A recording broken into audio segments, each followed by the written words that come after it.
ஊருக்கு வெளியில அமைதியான ஒரு இடம், அங்க ஒரு ஆசிரமம், அங்க ஒரு சாமியார்.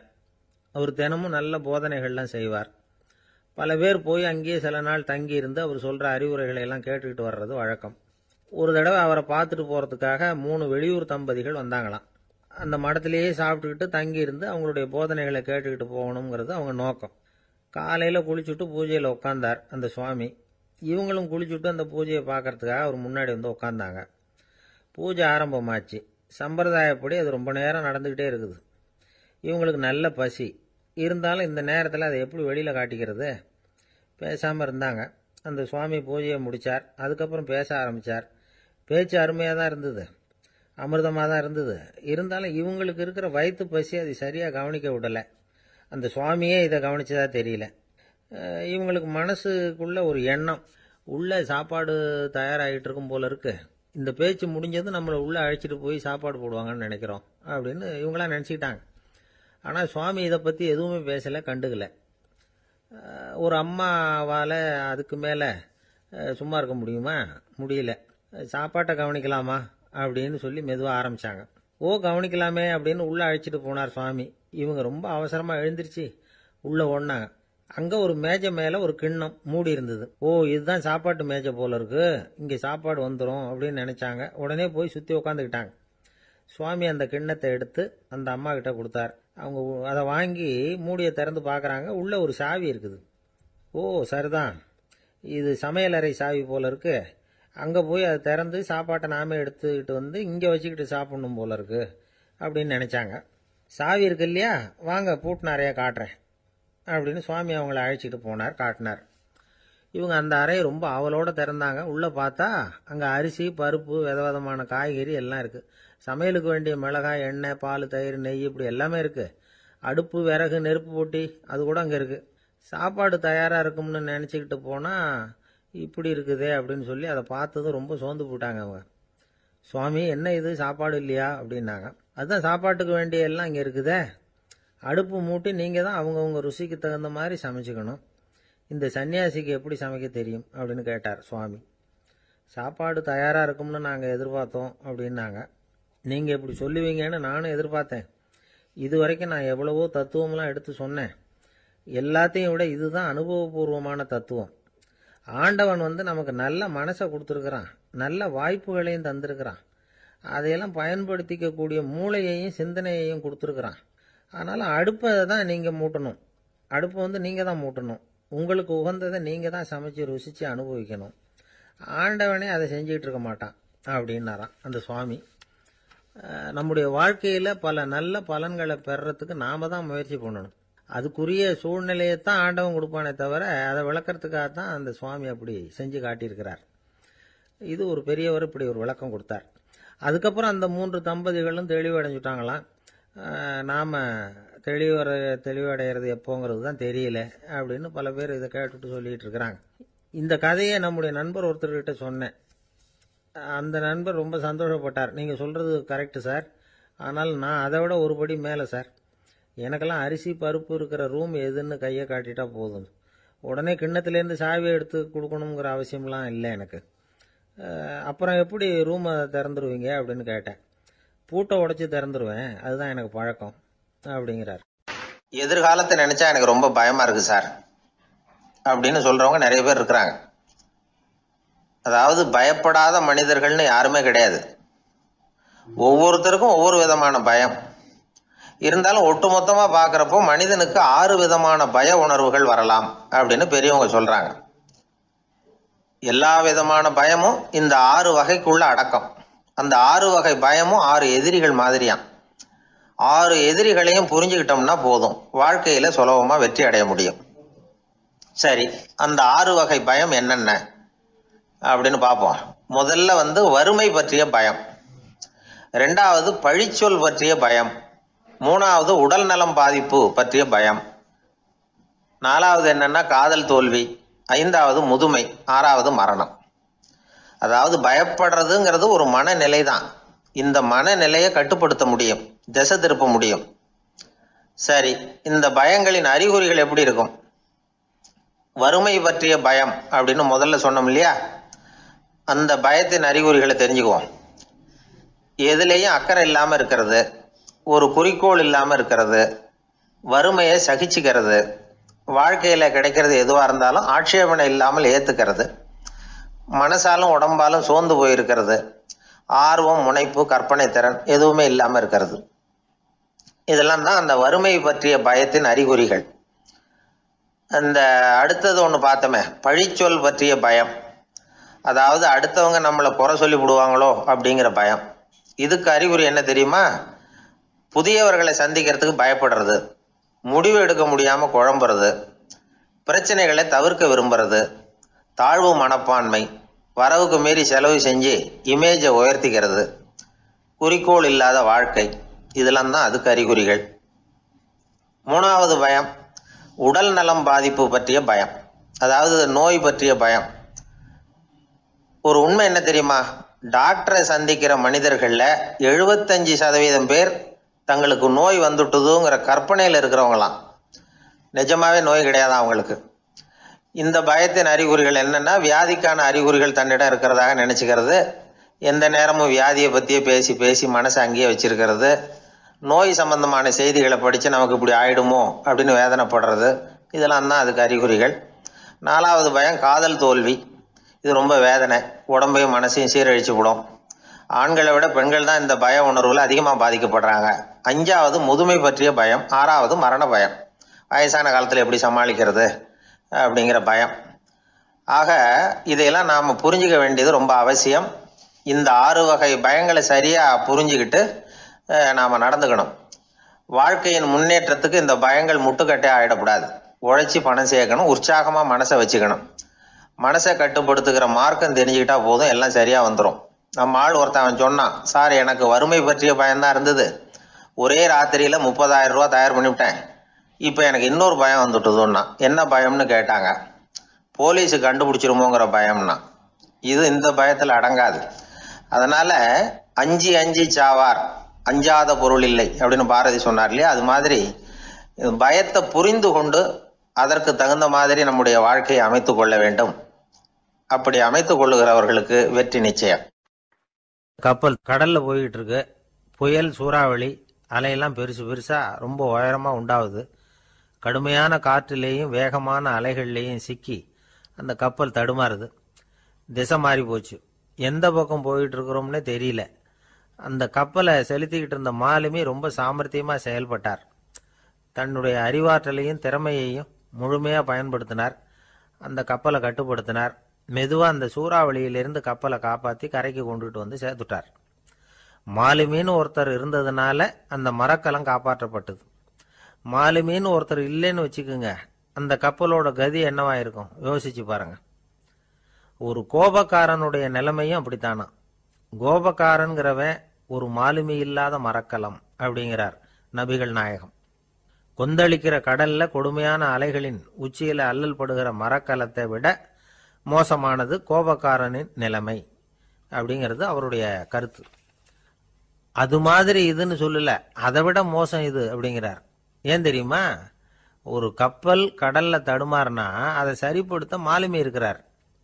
அவர் தன்னுடைய சாமர்த்தியத்தினால அதை கட்டுப்படுத்தி சரியான வழிக்கு கொண்டுட்டு வந்துருவார். ஆனா கோபக்காரனுடைய நிலைமை அப்படி இல்லை அப்படிங்கிறார் நபிகள் நாயகம்.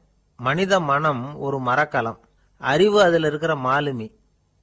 மாலுமி மரக்கலத்தை செலுத்துறான், அவனுக்கு கட்டுப்பட்டு அது ஓடுது. ஆனா கோபக்காரன்கிற மனுஷங்கிட்ட அறிவுங்கிற மாலுமி சரியா வேலை செய்ய மாட்டான். ஏன்னா கோபம் அந்த மாலுமியின் கண்களை அவிச்சிரும், காதுகளை கேட்காம பண்ணிவிடும். கண்ணையும் காதையும் மூடிவிட்டு கப்பலை ஓட்டுனா எப்படி ஓட்டுறது? அதனால கோபக்காரன் மாலுமி இல்லாத மரக்கலம். இடி மின்னல்ல மாட்டிக்கிட்டு கஷ்டப்படுற கப்பல் மாதிரி கஷ்டப்படுறான். பெரியவங்கள்லாம் என்ன சொல்றாங்க? உனக்கு கெடுதல் பண்ணவனுக்கும் நீ நன்மையே செய், எவருடைய விருப்பு வெறுப்பையும் பொருட்படுத்தாதே, பரம எதிரிக்கும் நீ நன்மை செய்ய ஆரம்பிச்சா உன்னுடைய தூய நிலையை பார்த்துட்டு அவனும் உனக்கு நெருக்கமான நண்பனா ஆயிடுவான். இதுதான் பெரியவங்க நமக்கு சொல்லி இருக்கிறது. புனித குர்ஆன் சொல்றது என்ன? தீமையை நன்மையை கொண்டே நீர் தடுத்து கொள்ளும் அப்படின்னு சொல்லப்பட்டிருக்கு. அதுல இன்னா செய்தாரை ஒருத்தல் அவர் நாண நன்னயம் செய்து விடல் அப்படிங்கிறார் திருவள்ளுவர். செல்வந்தர் ஒருத்தர்கிட்ட ஒரு சிறுவன் ஆடு மேய்ச்சிக்கிட்டு இருந்தானா. பெரியவர் அவனை கூப்பிட்டு, நீ நேராக போய் ஒரு ஆட்டில் உள்ள ரொம்ப நல்ல பகுதி எதுவோ அதை எடுத்துக்கிட்டு வா அப்படின்னாராம். இவன் போனான். ஒரு ஆட்டு உடம்புல இருந்த நாக்கு, இருதயம், இது ரெண்டையும் எடுத்துகிட்டு வந்து கொடுத்தானான். பெரியவர் வாங்கி பார்த்தார். அதுக்கப்புறம், இப்போ நீ போய் இன்னொரு ஆட்டில் இருக்கிற ரொம்ப கெட்ட பகுதி எதுவோ அதை எடுத்துகிட்டு வா அப்படின்னாராம். இவன் போய் எடுத்துகிட்டு வந்தான். அவன் கையில் இருந்தது மறுபடியும் அதே மாதிரி நாக்கு, இருதயம், இது ரெண்டும் தான்.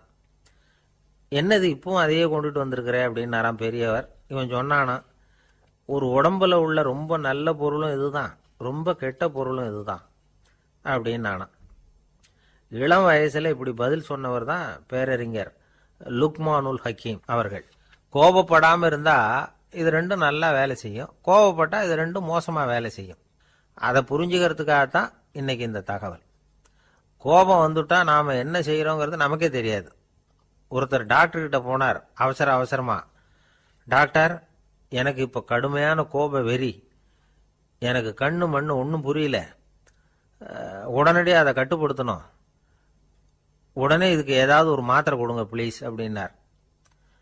அந்த டாக்டரும் உடனே ஒரு மாத்திரையை கொடுத்து, இதை உடனே போடுங்க, நான் தண்ணி கொண்டுட்டு வரேன்னு உள்ளே போனார். தண்ணியோடு திரும்பி வந்தார். இவர் சொன்னார், டாக்டர், நீங்கள் கொடுத்த மாத்திரை ரொம்ப பெருசாக இருந்தது, இருந்தாலும் கஷ்டப்பட்டு முழுங்கிட்டேன்னார். டாக்டர் சந்தேகத்தோட மேசையை பார்க்குறார். பார்த்தா மாத்திரை அங்கேயே இருக்குது, பேப்பர் வெயிட்டை காணல. ஒரு நாள் ஒரு நண்பரை சந்தித்தேன். உங்கள் வீடு எதுன்னு உங்களுக்கு தெரியுமா சார்ன்னு. அவர் என்ன ஒரு மாதிரியாக பார்த்தார். அப்புறம் சொன்னார், தெரியும் அப்படின்னாரு. சரி, உங்கள் தொலைபேசி எண் உங்களுக்கு தெரியுமான்னு. அதுவும் தெரியும்னார். உங்கள் மனைவி மக்கள் யார் யாருன்னு உங்களுக்கு தெரியுமான்னு கேட்டேன்.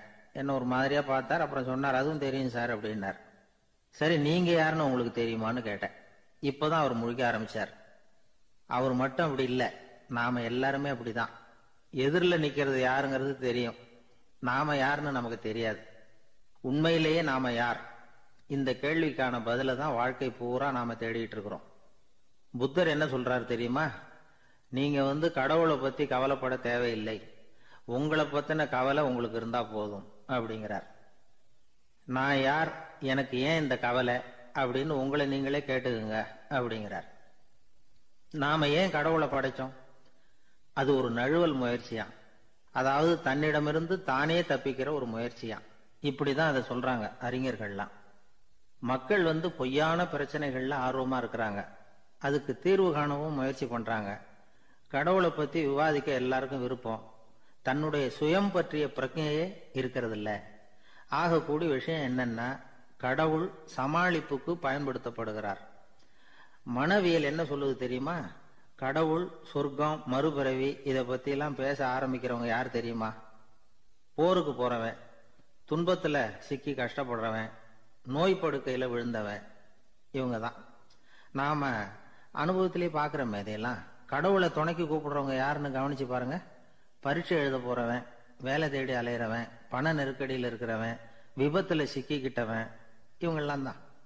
தேர்வுல வெற்றி பெற்றதும் அவரை துணைக்கு கூப்பிடுறது இல்லை, வேலை கிடைச்சதும் அவர் துணை தேவைப்படுறது இல்லை. ஏன் இப்படி? கொஞ்சம் யோசனை பண்ணி பாருங்க.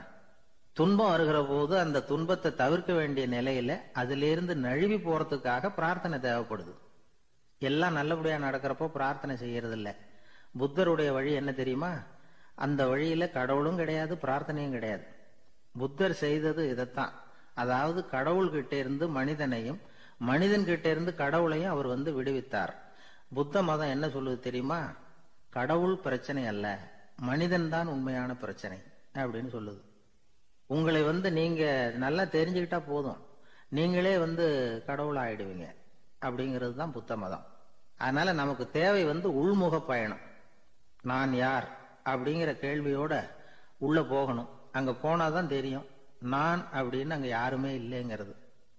இதெல்லாம் புத்தர் சொல்லுகிற ஒரு தத்துவம். தத்துவம்னு சொன்னாவே நமக்கெல்லாம் அதை புரிஞ்சுக்கிறது கஷ்டம்தான். நம்ம பொறுத்த வரைக்கும் தத்துவம்ங்கிறதுல ரெண்டு வகை உண்டு.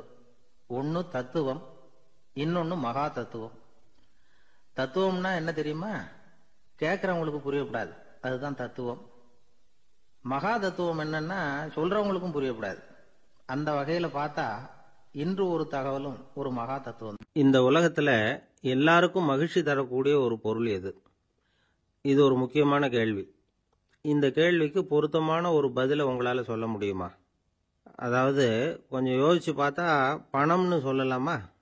இப்போ கையில் காசு இல்லாதவங்ககிட்ட ஒரு 10 ரூபாயை கொடுத்தா அது அவனுக்கு சந்தோஷத்தை கொடுக்கும்.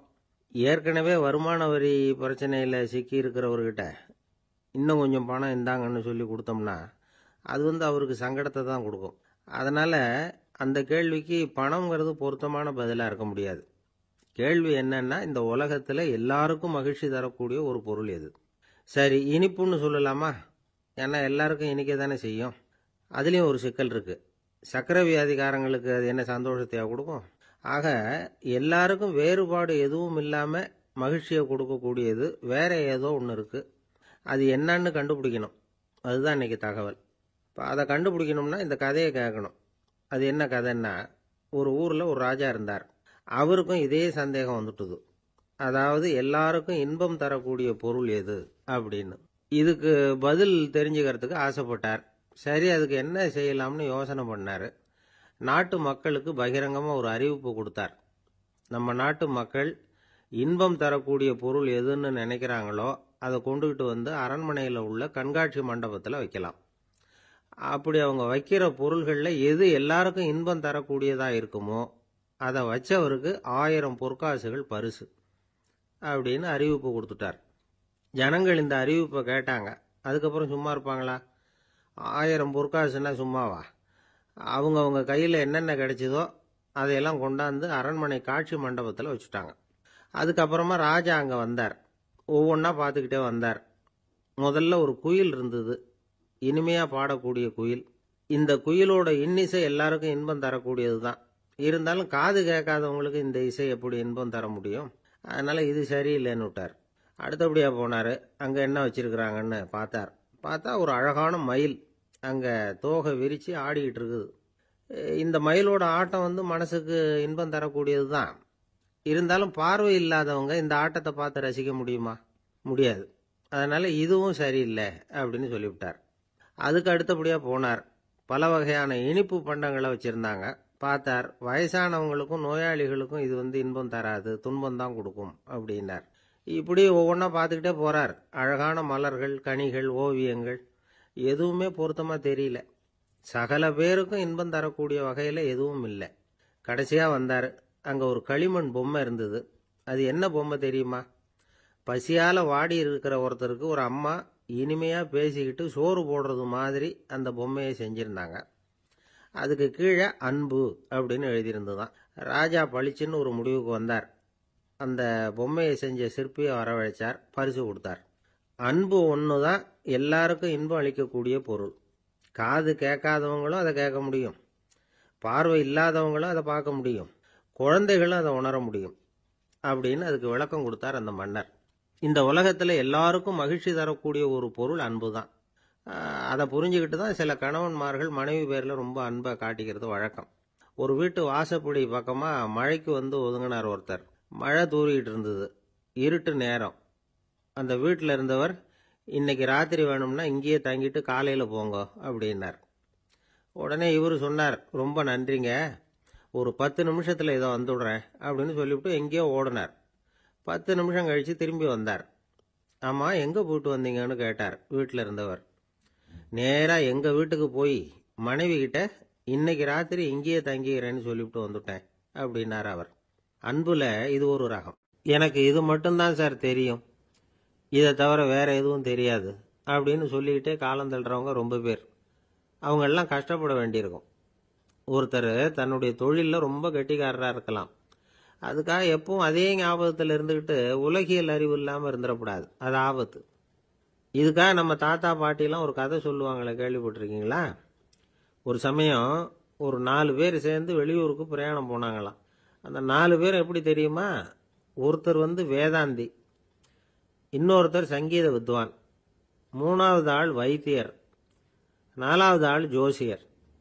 இவங்க 4 பேரும் நண்பர்கள். அதனால சேர்ந்து புறப்பட்டாங்க.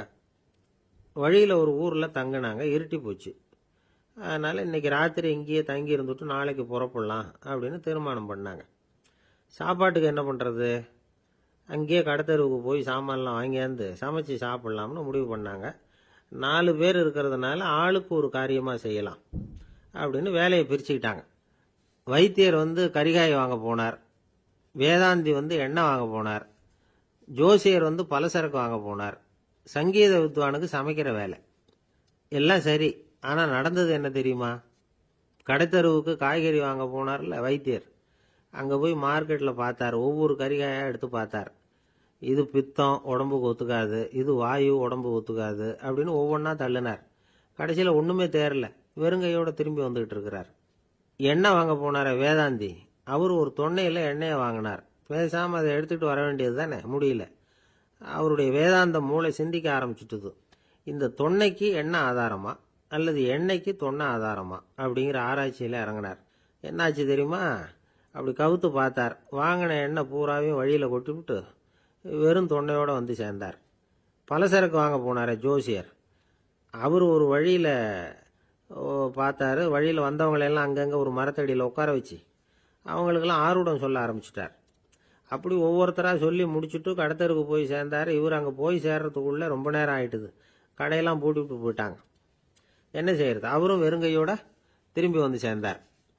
சரி, இவங்க கதை தான் இப்படி ஆச்சு.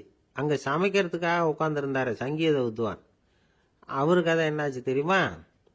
அங்கே அவர் அடுப்பை பற்ற வச்சு ஒலையை கொதிக்க வச்சார். அதாவது ஒரு பானையில் தண்ணியை ஊற்றி அடுப்பில் வச்சார். அது கொதிக்க ஆரம்பிச்சுது. தண்ணி கொதிக்கிற சத்தம் இருக்குதுல்ல, அது இவருக்கு தாளம் போடுறது மாதிரி இருந்தது. ஒரே குஷி, பாட ஆரம்பிச்சுட்டார். பாடிக்கிட்டே உற்சாகமாக கையில் இருந்த கரண்டியால் அந்த பானையில் தட்டினார், தாளம் போடுறதா நினச்சிக்கிட்டு. அவ்வளவுதான், பானை பட்டுன்னு உடஞ்சி போச்சு. தலையில் கையை வச்சுக்கிட்டு அவரும் உட்காந்துட்டார். எந்த தொழில் தெரிஞ்சாலும் சரி, அதை புத்திசாலித்தனமாக பயன்படுத்த தெரியலன்னா ஆபத்து தான். அதுக்காக தான் இந்த கதை. ஒரு பஸ்ஸு டிரைவர் ரொம்ப கெட்டிக்காரரு. பஸ்ஸை ரொம்ப திறமையாக ஆபத்து இல்லாமல் ஓட்டினதுக்காக பரிசுலாம் வாங்கினவர். அவரே ஒரு படகு ஓட்டுறதுக்காக அழைச்சிட்டு போயிருக்கிறாங்க, மோட்டார் படகு.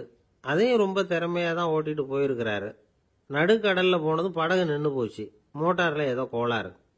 என்ன செய்யலாம் அப்படின்னு அந்த டிரைவரை கேட்டிருக்கிறாங்க படகுல இருந்தவங்கெல்லாம்.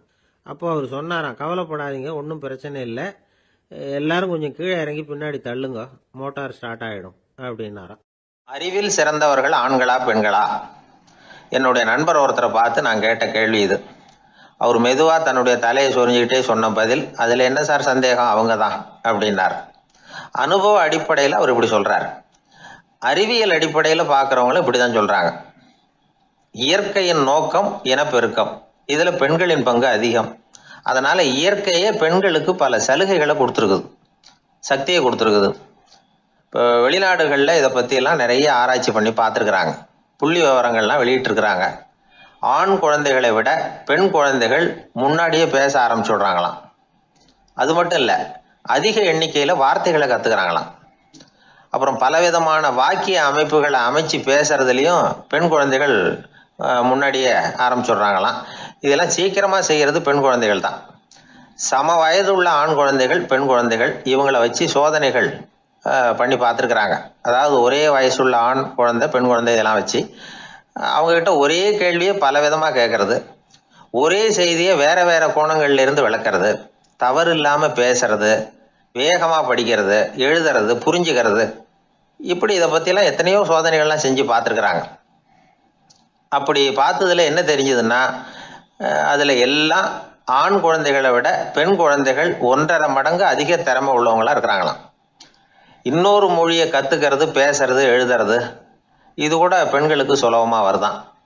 2 மொழிகளை மாற்றி மாற்றி பேசுறது, மொழிபெயர்க்கிறது, இப்படிலாம் கூட சோதனை பண்ணி பார்த்துருக்குறாங்க. இதுலேயும் பெண்களுக்கு தான் அதிக திறன். சரி, இதை விடுங்க.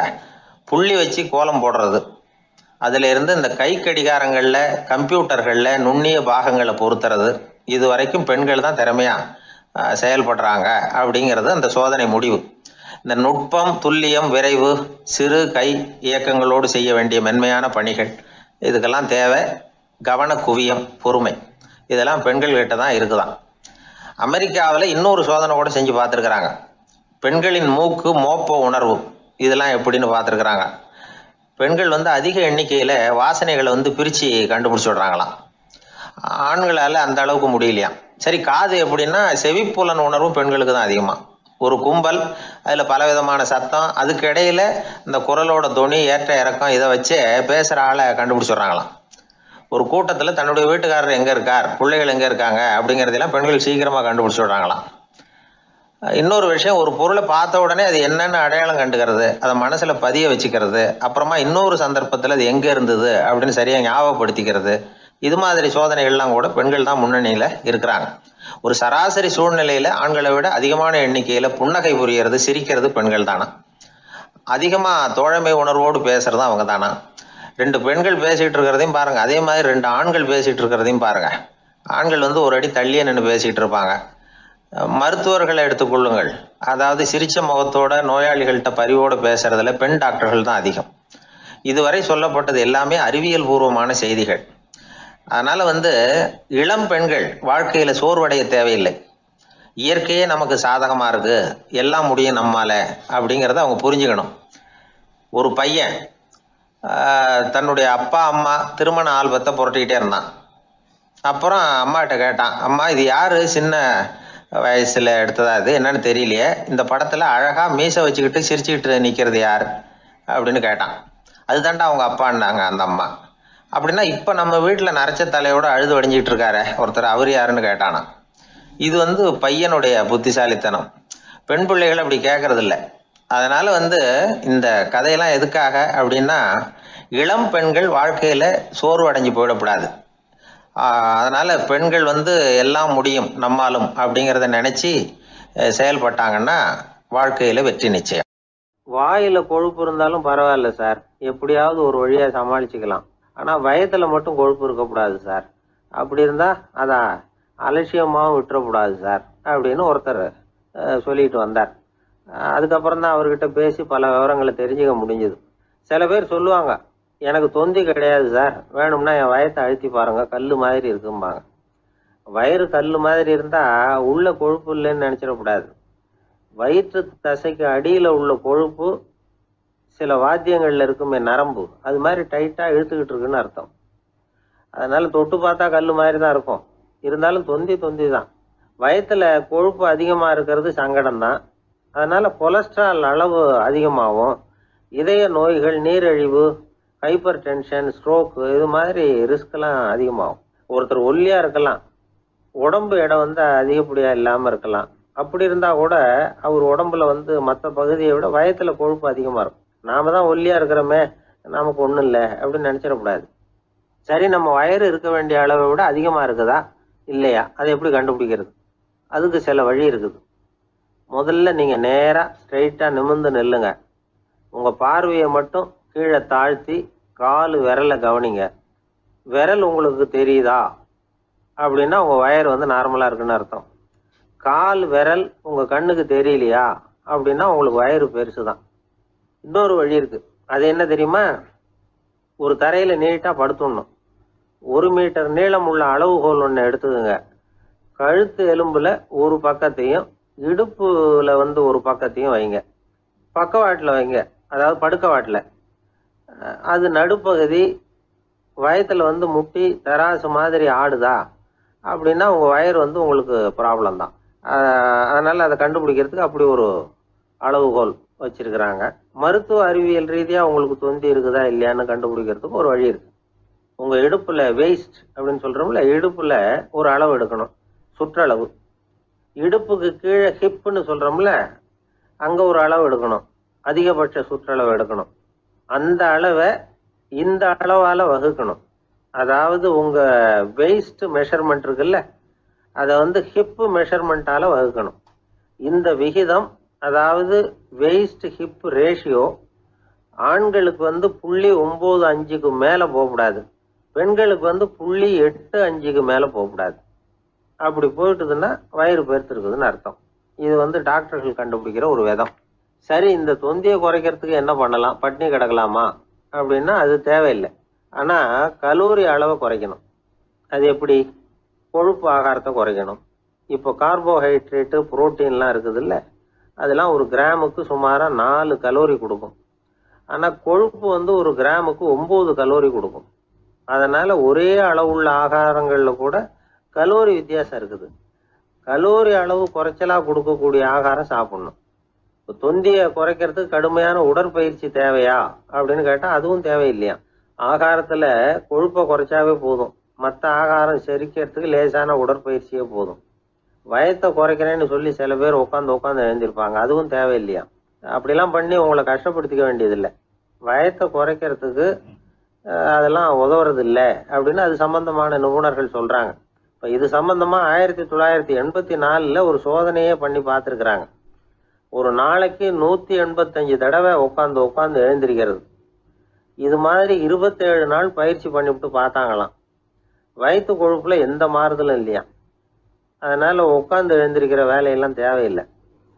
தொந்தியை குறைக்கிறதுக்கு முயற்சி பண்றவங்க தோற்றத்தை அழகாக்குறது ஒரு பக்கம் இருந்தா கூட ஆரோக்கியமான நீண்ட வாழ்வுக்கும் அவங்க அஸ்திவாரம் போடுறாங்கன்னு தான் அர்த்தம்.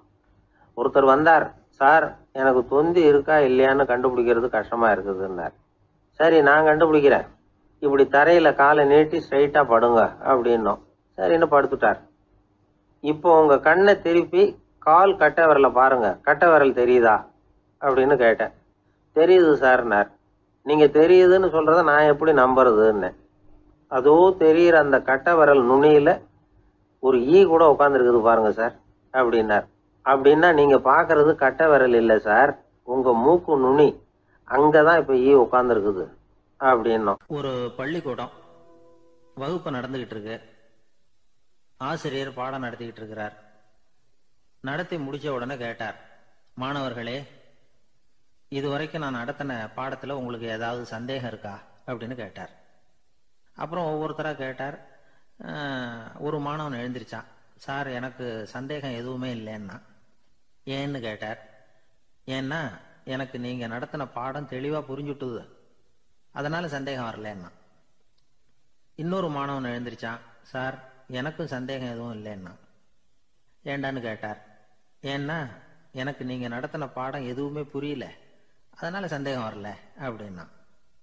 இந்த இடத்துல நாம கொஞ்சம் சிந்திச்சு பார்க்கணும்.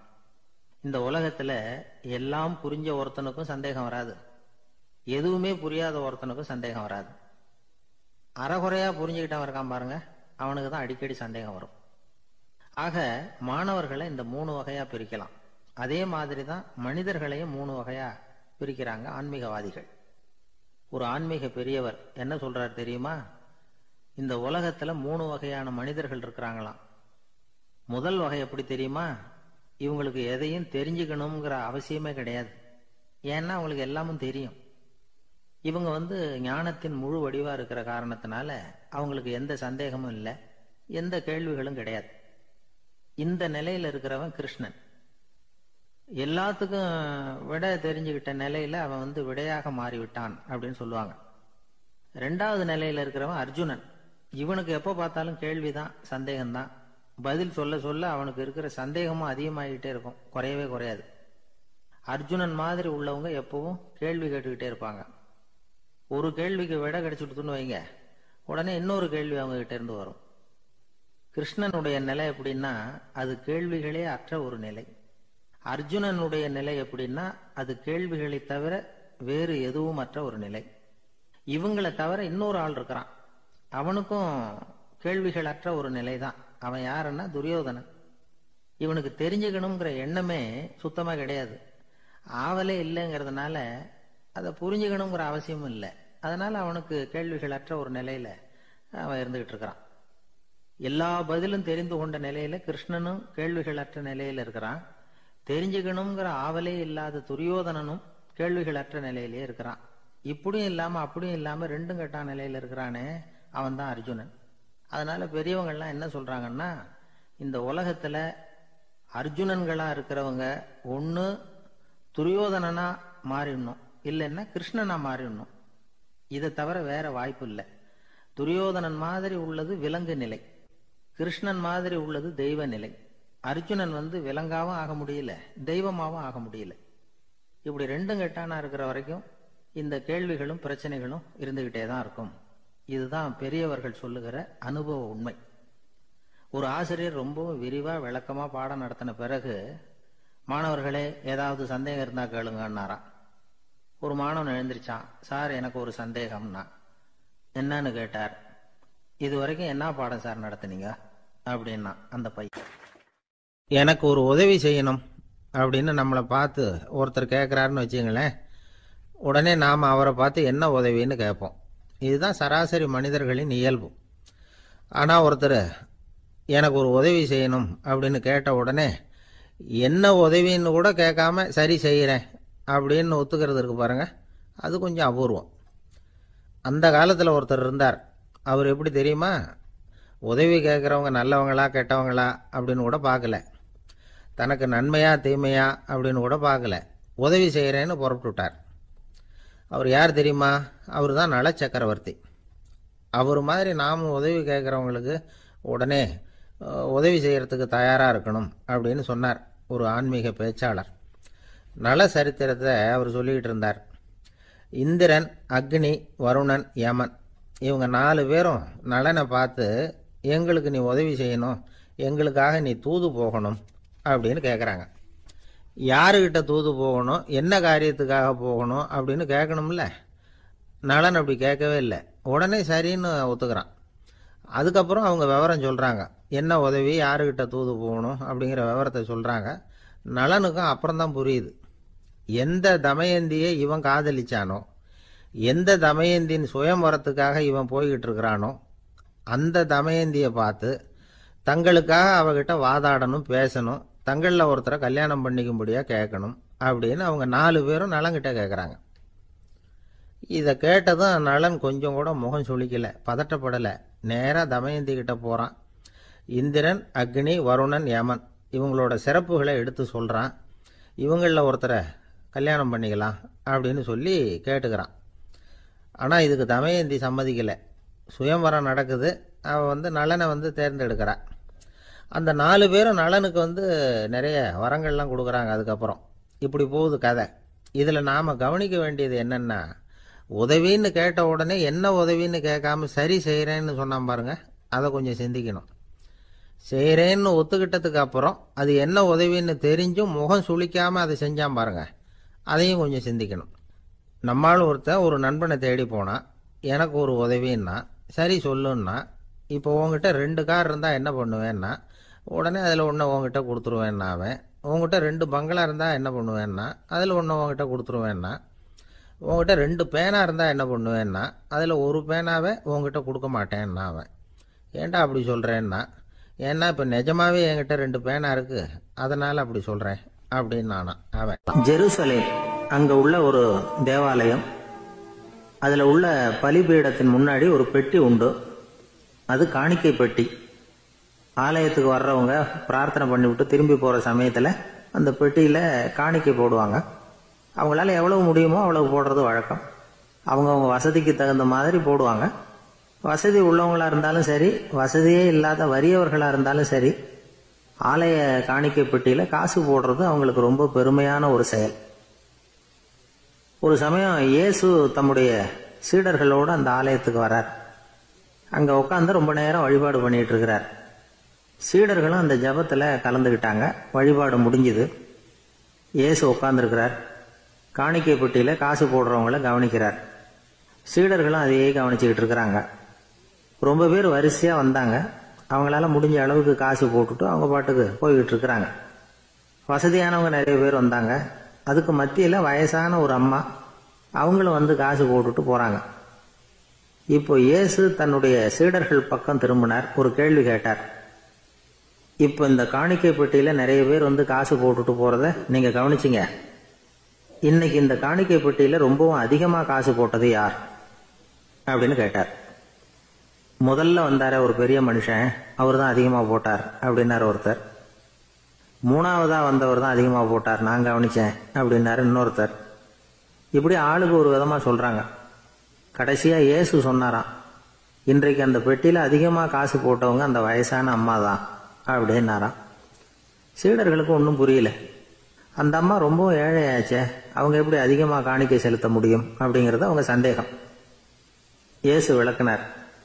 நிறைய பேர் வந்தாங்க, நிறையவே காசுகள் போட்டாங்க, அது உண்மைதான். ஆனால் அந்த அம்மா என்ன பண்ணாங்க கவனிச்சிங்களா? வந்தாங்க, தன்னுடைய காசு பையை திறந்தாங்க, அப்படியே கொட்டுனாங்க. அதில் இருந்தது 2 காசுகள் தான்.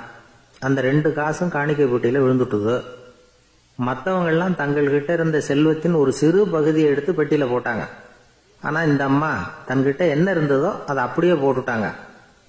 தன்னுடைய பிழைப்புக்காக வச்சிருந்த அவ்வளவையும் இழக்கிறதுக்கு தயாராயிட்டாங்க. அவ்வளவு தாராள மனசு அவங்களுக்கு. அதனால அவங்க செலுத்தின காணிக்கை தான் அளவுல அதிகம் அப்படின்னார். விலை மதிப்பில்லாத முத்து புதையல் ஒருத்தனுக்கு கிடைக்க போகுதுன்னு வச்சுக்கோங்க. அதன் மதிப்பை உணர்ந்தவன் என்ன பண்ணுவான்? அதை அடையறதுக்காக தன்கிட்ட இருக்கிற எதையும் கொடுக்கறதுக்கு தயாரா இருப்பான் இல்லையா? அது மாதிரிதான் இதுவும் அப்படின்னார். உலக மதிப்பீடுகளை துரும்பா தூசியா மதிச்சு அதையெல்லாம் உதறி விடுகிறவன் இறையருள் அப்படிங்கிற இணையில்லாத செல்வத்தை பெறுகிறான் அப்படிங்கிறது இதுல உள்ள கருத்து. இறைவனுக்காக இழப்பதுன்னா துன்பப்படுகிறவர்களுக்காக, ஏழைகளுக்காக, ஏதுமற்றவர்களுக்காக இழப்பது அப்படின்னு அர்த்தம். உங்கள் அயலானுக்கு நீங்கள் என்ன உதவி செய்தாலும் அதை எனக்கே செய்கிறீர்கள் அப்படின்னு இயேசு சொல்லியிருக்கிறார். அடுத்தவங்களுக்கு உதவணுங்கிற குணம் இன்னைக்கு ரொம்ப குறைஞ்சு போச்சு. ஒருத்தன் வாழைப்பழத்தோல் வழுக்கி கீழே விழுந்துட்டான். பக்கத்தில் இருந்த நண்பன் உடனே அவனை தூக்கிக்கிட்டு போய் ஆஸ்பத்திரியில் சேர்த்துட்டான். அதுக்கப்புறம் சொன்னான், நீ அந்த வாழைப்பழத்தோலில் காலை வைக்க போறத முன்னாடியே நான் கவனிச்சுட்டேன் அப்படின்னானா. அப்படின்னா அப்பவே நீ எனக்கு உதவி செஞ்சிருக்கலாமே அப்படின்னானா அவன். நான் டாக்டருக்கு உதவலாம்னு நினைச்சுட்டேன் அப்படின்னா இவன். ஒரு நாள் ஒரு 10-15 பள்ளிக்கூடத்து பிள்ளைங்க தேடிட்டு வந்தாங்க. உங்களை பார்த்துட்டு தான் போகணும், அதுக்காக தான் வந்திருக்கோம்னாங்க. என்ன விஷயம்னு கேட்டோம். நாங்கள்லாம் கூடி ஒரு முடிவு பண்ணியிருக்கிறோம், அதை உங்ககிட்ட சொல்லணும் அப்படின்னாங்க. அதுவும் ஒரு வாண்டு பையன் அதை சொன்னான். என்ன முடிவு அது அப்படின்னு கேட்டோம் ரொம்ப ஆர்வமா. அதை இப்போ சொல்ல மாட்டோம், எங்களுக்கு பிடிக்கிற மாதிரி ஏதாவது ஒரு தகவல் சொன்னால் அதை அதுக்கப்புறம் நாங்கள் அதை சொல்கிறோம் அப்படின்னா அந்த வாண்டு பையன். சரி, சின்ன பையன்கிட்ட இன்னைக்கு வசமாக மாட்டிக்கிட்டோம் அப்படின்னு நினச்சிக்கிட்டு அவங்களுக்கு தகுந்த மாதிரி ஒரு கதை சொல்ல ஆரம்பித்தோம். அது என்ன கதைன்னா, ஒரு பெரிய காடு, அதில் பலவிதமான மிருகங்கள்.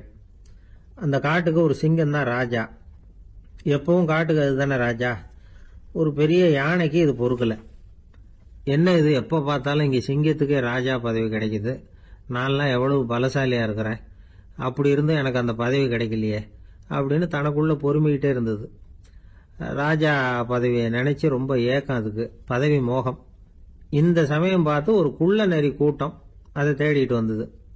ஐயா பெரியவங்களே, நீங்க இந்த காட்டுக்கு ராஜாவா இருக்க ஆசைப்படுறீங்க, அதுல ஒன்றும் தப்பு இல்லை. ஆனா அதுக்கு முன்னாடி நீங்க எங்க கூட்டத்துக்கு கொஞ்ச நாள் தலைவரா இருங்க, அதாவது ராஜாவா இருங்களேன், உங்களுக்கும் ஒரு ட்ரைனிங் கிடைச்சது மாதிரி இருக்கும் அப்படின்னு சொல்லியிருக்குது இந்த கூட்டம், குள்ள நெறி கூட்டம். இதை கேட்ட உடனே யானைக்கு ரொம்ப சந்தோஷம் தாங்கல. அதுதான் எப்பன்னு பதவிக்காக காத்துக்கிட்டு இருக்குதே. இருந்தாலும் கொஞ்சம் பிகுவோட, சரி நீங்கள்லாம் இவ்வளவு தூரம் என்ன தேடிட்டு வந்து கேட்கறதுனால மறுக்க முடியல அப்படின்னு ரொம்ப ஏதோ அவளுக்கு சிரமப்பட்டு ஒத்துக்கிறது மாதிரி ஒத்துக்கிட்டது. ஏதோ உங்க ஆசைக்கு கட்டுப்படுறேன், கொஞ்ச நாள் உங்க கூட்டத்துக்கு ராஜாவா இருக்கிறதுக்கு சம்மதிக்கிறேன் அப்படின்னுது. உடனே அந்த யானை ராஜ நட போட ஆரம்பிச்சுட்டுது. யானை சாதாரணமா நடந்தாவே எப்படி இருக்குங்கிறது நமக்கு தெரியும். அதுவே ராஜ நட நடந்தா எப்படி இருக்கும் கற்பனை பண்ணி பாருங்க. யானை முன்னாடி கம்பீரமா போய்கிட்டு இருக்குது, தலைவர் இல்லையா, அதனால குள்ள நரிகள்லாம் ரொம்ப அடக்கமா அது பின்னாடி அணிவகுத்து போயிட்டு இருக்குது. ராஜா வாழ்க, மன்னர் வாழ்க அப்படின்னு கோஷம் வேற. யானைக்கு தலைகால புரியல, அவ்வளவு சந்தோஷம். அந்த யானைக்கு செருக்கு, ஆணவம் எல்லாம் ஏற்பட்டு போச்சு. அதுக்கப்புறம் அது தரையை பார்க்குமா, நிமிர்ந்து நடக்க ஆரம்பிச்சுட்டுது. தரையை பார்க்கறதே இல்லை. அப்படி போயிட்டு இருக்கிறப்போ ஒரு சதுப்பு நிலத்துல திடீர்னு காலை வச்சுட்டுது. அவ்வளவுதான், கால் உள்ள போயிட்டுது. இன்னொரு காலை எடுத்து வச்சுது, அதுவும் உள்ள போயிட்டுது. அந்த 2 காலையும் எடுக்கிறதுக்காக அடுத்த 2 காலையும் அழுத்திச்சு, அதுவும் உள்ள போக ஆரம்பிச்சுட்டுது. இப்ப 4 காலம் வசமா சேத்துல அழுந்தி போச்சு, எடுக்க முடியல. குள்ள நரிகள்லாம் அதை சுத்தி சுத்தி வந்தது. சிலது சுத்தி நின்று டான்ஸ் ஆட ஆரம்பிச்சுட்டுது யானையை பார்த்துட்டு. இதை யானை பார்த்தது. என்ன இது, தலைவர் நான் தவிச்சுக்கிட்டு இருக்கிறேன், தொண்டர்கள்லாம் சுத்தி நின்று வேடிக்கை பார்த்துக்கிட்டு இருக்கிறீங்க, டான்ஸ் ஆடுறீங்க அப்படின்னு கேட்டுதான். தொண்டர்களே, தலைவர் நான் தவிச்சுக்கிட்டு இருக்கிறது உங்களுக்கு தெரியலையா? இப்போ உடனே உங்க தலைவரை காப்பாற்ற வேண்டியது உங்க கடமை இல்லையா அப்படின்னு கத்துச்சான் அந்த யானை. குள்ள நரிகள்ல ஒண்ணு முன்னாடி நின்று அந்த யானையை பார்த்துதான், தலைவரே எங்களுக்கு ரொம்ப நாளா ஒரு ஆசை, அந்த ஆசையை நிறைவேற்றிக்கிறதுக்காகத்தான் உங்களை எங்க தலைவரா ஏத்துக்கிறோம்னு சொன்னோம் அப்படின்னு தான். என்ன ஆசைன்னு கேட்டிருக்கு யானை. யானை கறி சாப்பிட்டு பார்க்கணுங்கிறது எங்களுக்கு ரொம்ப நாளா ஆசை, அது இன்னைக்கு தான் நிறைவேற போகுது அப்படின்னு தான் அந்த நரி. இதை கேட்ட உடனே அந்த யானை அப்படியே மூர்ச்சி ஆயிட்டு தான். நரிகள்லாம் அது மேலே ஏறி குதற ஆரம்பிச்சுட்டுதான்.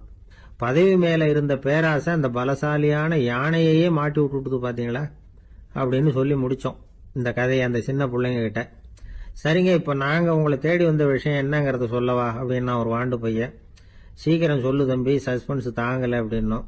அவன் மெதுவா எங்களை பார்த்து சொல்றான், எங்களுக்கு கொஞ்ச நாள் நீங்க தலைவரா இருந்தா தேவல அப்படின்னு.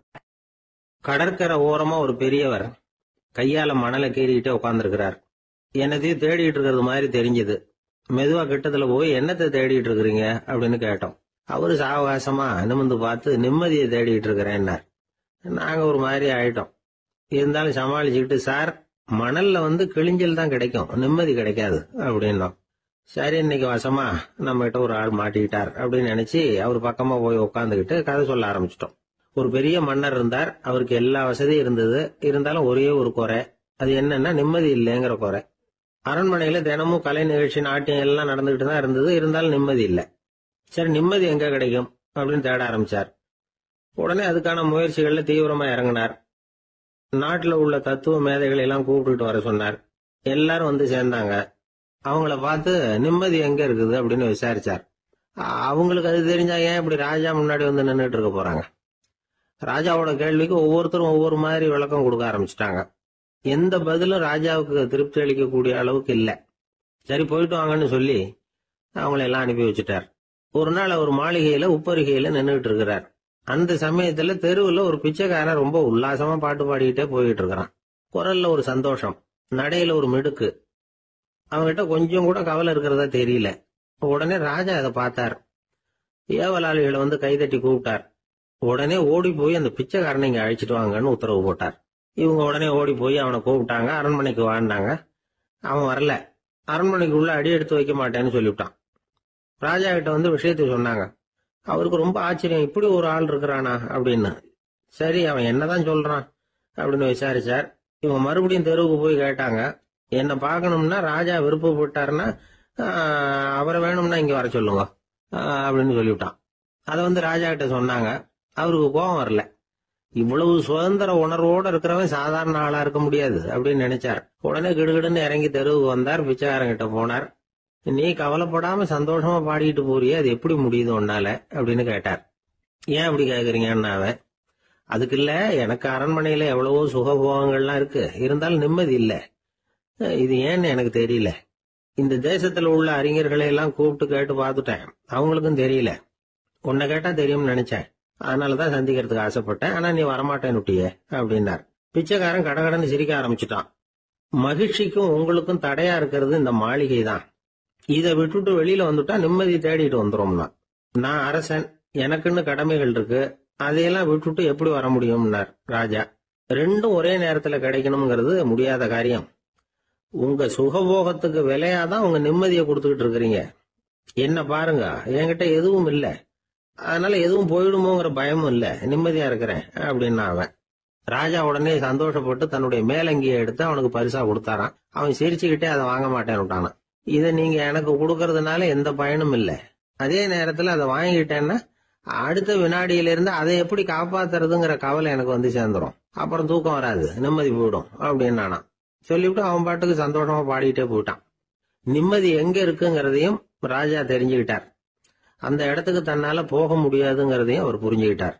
இப்படி இந்த கதைய அந்த கடற்கரையில மணலை கீறிக்கிட்டே உட்கார்ந்துருந்தார அந்த பெரியவர்கிட்ட சொல்லி முடிச்சோம். அவர் முகத்துல ஒரு தெளிவு தெரிஞ்சது. எங்களை நிமிர்ந்து பார்த்தார்.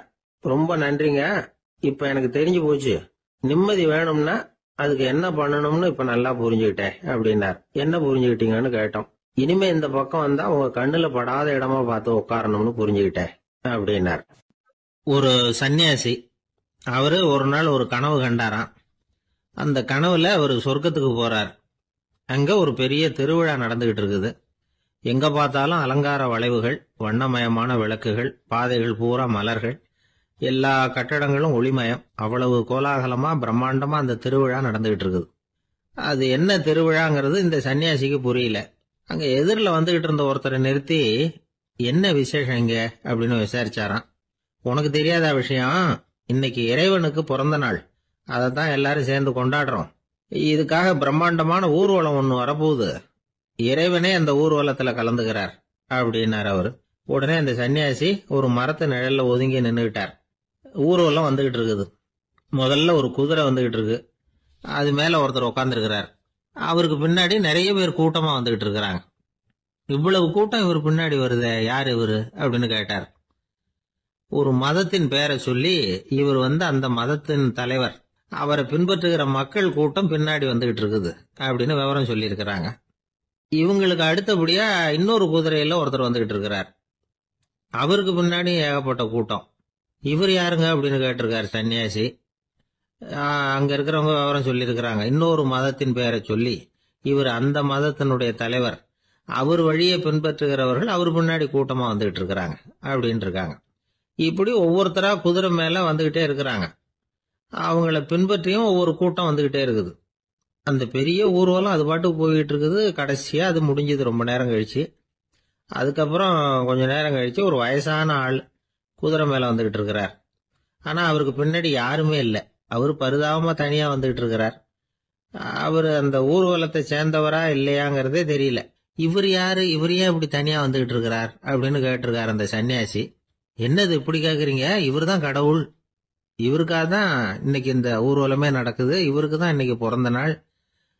முன்னாடி போற ஊர்வலம் பூரா இவருடைய பிறந்த நாளை கொண்டாடுறதுக்காகத்தான் அப்படின்னு இருக்காங்க. இதை கேட்டதும் அந்த சன்னியாசிக்கு திடுக்குன்னு தூக்கி போட்டிருக்கு. இது வரைக்கும் கனவு கண்டுகிட்டு இருந்தவர் முடிச்சுக்கிட்டார். அதுக்கப்புறம் தான் யோசிச்சு பார்த்திருக்கார். உண்மைதான், மக்கள் எல்லாரும் பக்தி மார்க்கத்துல போறதா நினைச்சுக்கிட்டு பாதம் மாறி போயிட்டு இருக்கிறாங்க. கடவுளை பின்பற்றுவதாக நினைக்கிறாங்க பக்தர்கள். ஆனா கடவுளுக்கு பின்னாடி யாருமே இல்லை. இன்னமும் இயல்பா இதை பத்தி யோசிச்சு பார்த்தா உண்மைக்கு பின்னாடி தான் நான் போய்கிட்டு இருக்கேன் அப்படின்னு நிறைய பேர் சொல்றாங்க.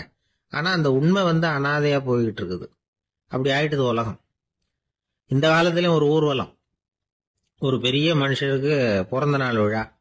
அவரு குதிரை மேல ஏறி முன்னாடி போயிட்டு இருக்கிறார். அவருக்கு பின்னாடி ஒரு 100 பேர் தொண்டர்கள். அவங்க பாட்டுக்கு போறாங்க. எல்லாம் பணம் கொடுத்து ஏற்பாடு பண்ணவங்க. எல்லாம் பணம் வாங்கிட்டு பின்னாடி போயிட்டு இருக்கிறாங்க. கொஞ்ச தூரம் நடந்ததும் கால் வலிக்க ஆரம்பிச்சுட்டுது. ஒவ்வொருத்தரா அப்படியே ஒதுங்க ஆரம்பிச்சுட்டாங்க. அதான் முன்னாடியே பணம் கிடைச்சிட்டுதே, இனிமே ஒதுங்கினா என்னன்னு ஒதுங்கிட்டாங்க. ஒரு கட்டத்துல குதிரையில போறவர் தற்செயலா திரும்பி பாக்குறாரு. பின்னாடி யாருமே இல்லை. எல்லாரும் ஓடி போயிட்டாங்க. ஒரே ஒரு ஆள் மட்டும் ரொம்ப விசுவாசமா பின்னாடி நடந்து வந்துகிட்டு இருந்தான். ஏன்பா நீ மட்டும் வந்துகிட்டு இருக்கிறிய, நீ வீட்டுக்கு போகலையான்னு கேட்டிருக்காரு அவரு. நீங்க அந்த குதிரையையும் அதுக்குள்ள வாடகை பணத்தையும் கொடுத்துட்டீங்கன்னா நானும் போயிடுவேன் அப்படின்னு நானா இந்த ஆள். சங்கீத வித்வான்கள்ல பல வகை உண்டு. சில குறிப்பிட்ட ராகங்களை பாடுறதுல அவங்களுக்கு பெருமை வர்றது உண்டு. ஆனா ஒருத்தர் இருந்தார், அவரால் ஒரு ராகத்துக்கே பெருமை வந்தது.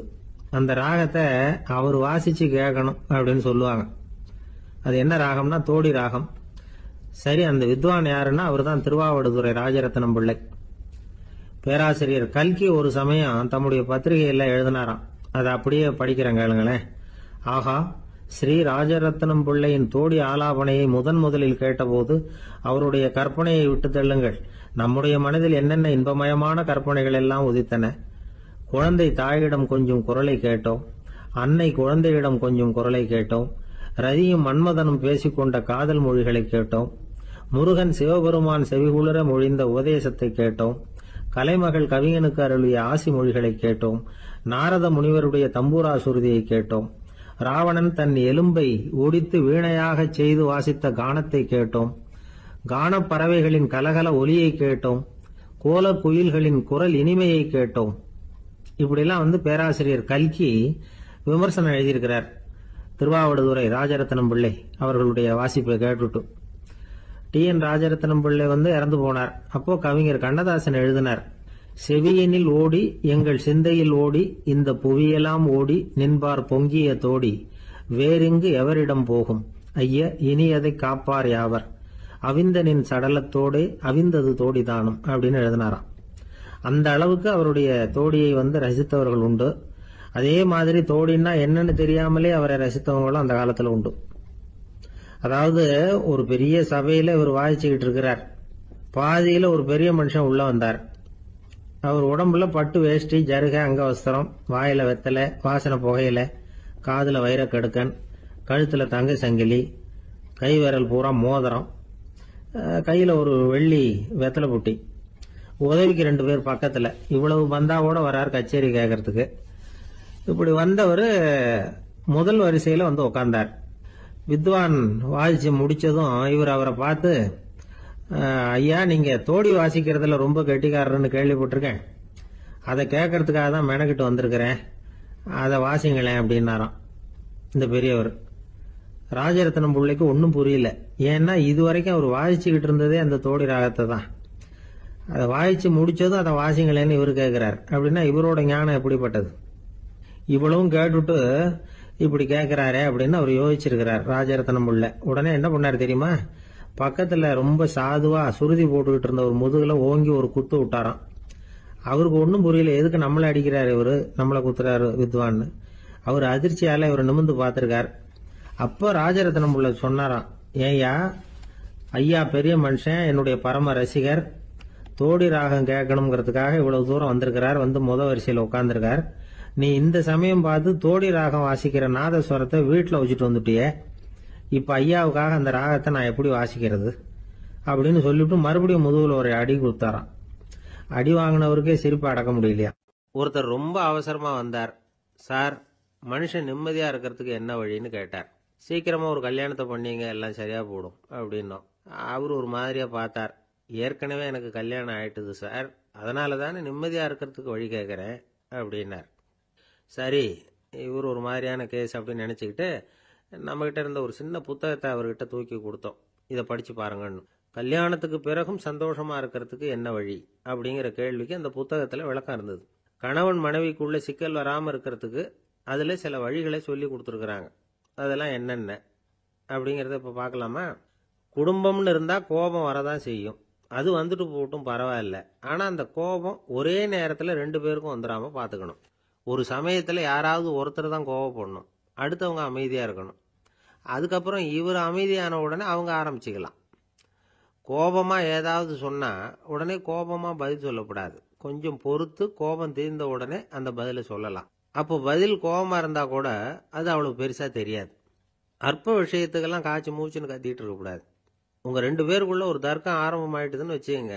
கடுமையா 2 பேரும் விவாதம் பண்றீங்க.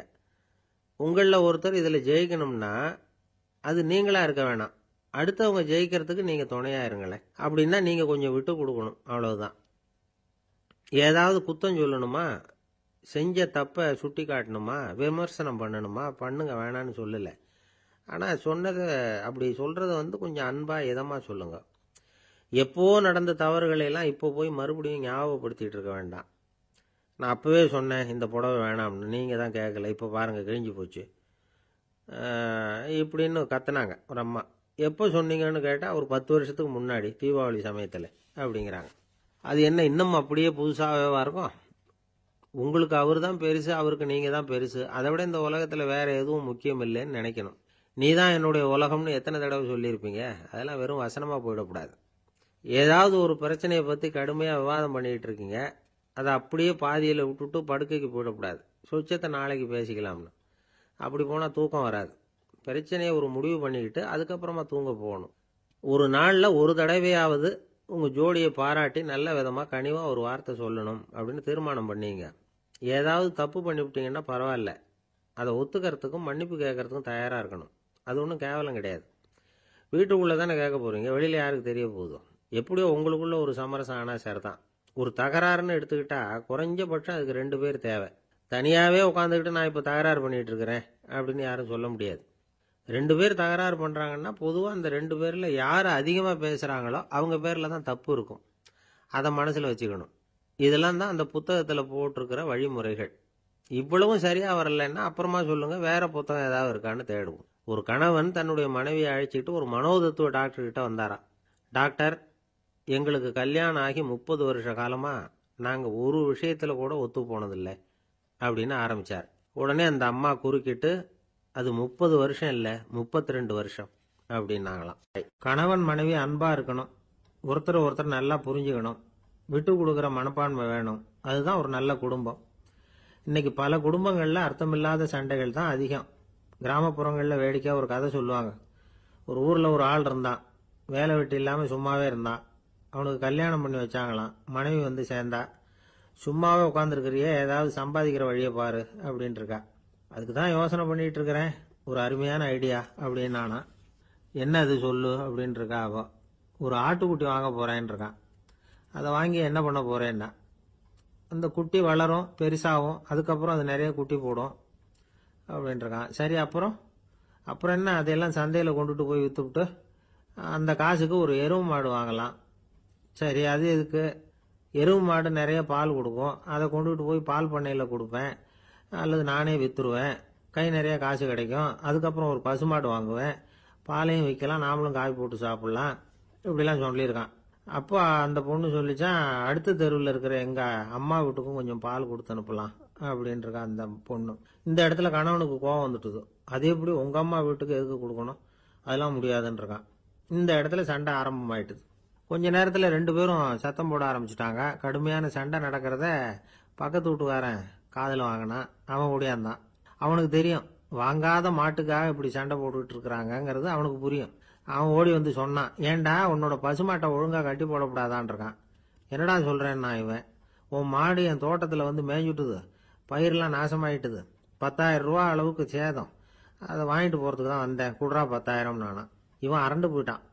அப்புறம் சொன்னான், டேய் நான் இன்னும் மாடே வாங்கலையே, அதுக்குள்ளே அது வந்து எப்படிடா உன் தோட்டத்தில் மேயும், என்னடா உளர்றேன்னு இருக்கான். நீ தாண்டா இப்போ உளறிக்கிட்டு இருக்க, மாடே வாங்கலை, அதுக்குள்ளே எப்படிடா வந்து உன்னுடைய மனைவி அவங்க அம்மா வீட்டுக்கு பால் கொடுத்து அனுப்ப முடியும் அப்படின்னு அவன் கேட்டானா.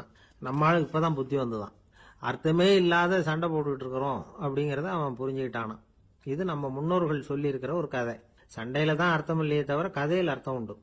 அதாவது இல்லாத விஷயங்களுக்காக சண்டை போட்டுக்கிட்டு இல்லறத்தை வீணாக்கிக்கிட்டு இருக்கிற மனிதர்கள் இன்றைக்கு நிறைய பேர் இருக்கிறாங்க. ஒருத்தன் தன்னுடைய மனைவியை பற்றி மாமனார்கிட்ட புகார் சொன்னானா, மாமா உங்கள் பொண்ணு அர்த்தமில்லாத சண்டை போடுறா, எதுக்கு எடுத்தாலும் எடுத்தெறிஞ்சு பேசுறா அப்படின்னு இருக்கான். நீ எப்படி மாப்பிள்ளை அதை சமாளிக்கிற அப்படின்னு கேட்டிருக்காரு அவரு.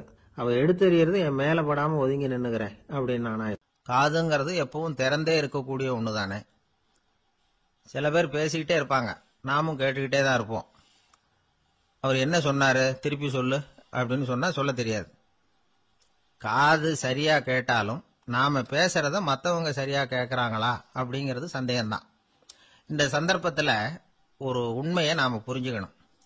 அதாவது என்னன்னா, கேட்பதுங்கிறது வேற, கவனிக்கிறதுங்கிறது வேற. அதாவது கேட்கறதுன்னா அது ஹியரிங், கவனிக்கிறது அப்படின்னா அது லிசனிங். கேட்கறதுங்கிறது தன்னிச்சையா நடக்கக்கூடிய ஒரு செயல். இப்போ ஒரு சாலையில நடந்து போயிட்டு இருக்கிறோம், எவ்வளவோ சத்தம் நம்ம காதில் வந்து விழுந்துகிட்டு இருக்கு. கார் போற சத்தம் கேட்குது, பறவை ஒரு மரத்துல இருந்து கத்துது, அந்த சத்தம் கேட்குது, இப்படி நிறைய வந்து காதில் விழுந்துகிட்டு இருக்கு. ஆனா கவனிக்கிறதுங்கிறது எப்படின்னா, நம்ம முழு மனசை செலுத்தி உன்னிப்பா கேட்கறது. எத்தனையோ சத்தத்துக்கு நடுவில் தன்னுடைய குழந்தை அழற சத்தத்தை தாய் தெரிஞ்சுக்க முடியுது இல்லையா, அது மாதிரி. விவரம் தெரிஞ்சவங்கலாம் என்ன சொல்றாங்கன்னா, கவனித்தல் அதாவது லிசனிங் அப்படிங்கிற செயல்ல 3 அம்சங்கள் இருக்கிறதாக சொல்றாங்க. அது என்ன 3 அம்சங்கள் அப்படின்னா, முதல்ல காதால கேட்கறது, இது முதல் அம்சம். 2வது என்னன்னா கேட்டதை புரிஞ்சுக்கிறது. 3வது என்னன்னா என்ன புரிஞ்சுக்கிட்டோம்ங்கிறத தெரிவிக்கிறது, ஃபீட்பேக் அப்படின்னு சொல்ற மாதிரி. ஒரு ஆசிரியர் வகுப்புல பாடம் நடத்திக்கிட்டு இருக்கிறார். வெறுமனே கேட்கிற குழந்தை ஒரு காதால வாங்கி இன்னொரு காதால விட்டுடும். அதாவது கேட்கிற குழந்தை அப்படி செய்யும். ஆனா கவனிக்கிற குழந்தை கேட்டதை புரிஞ்சுக்கும். என்ன புரிஞ்சுக்கிட்டேன்னு கேட்டா பதில் சொல்லும். இதுதான் கேட்கறதுக்கும் கவனிக்கிறதுக்கும் உள்ள வித்தியாசம். ஒரு புள்ளி விவர கணக்கு என்ன சொல்லுது தெரியுமா?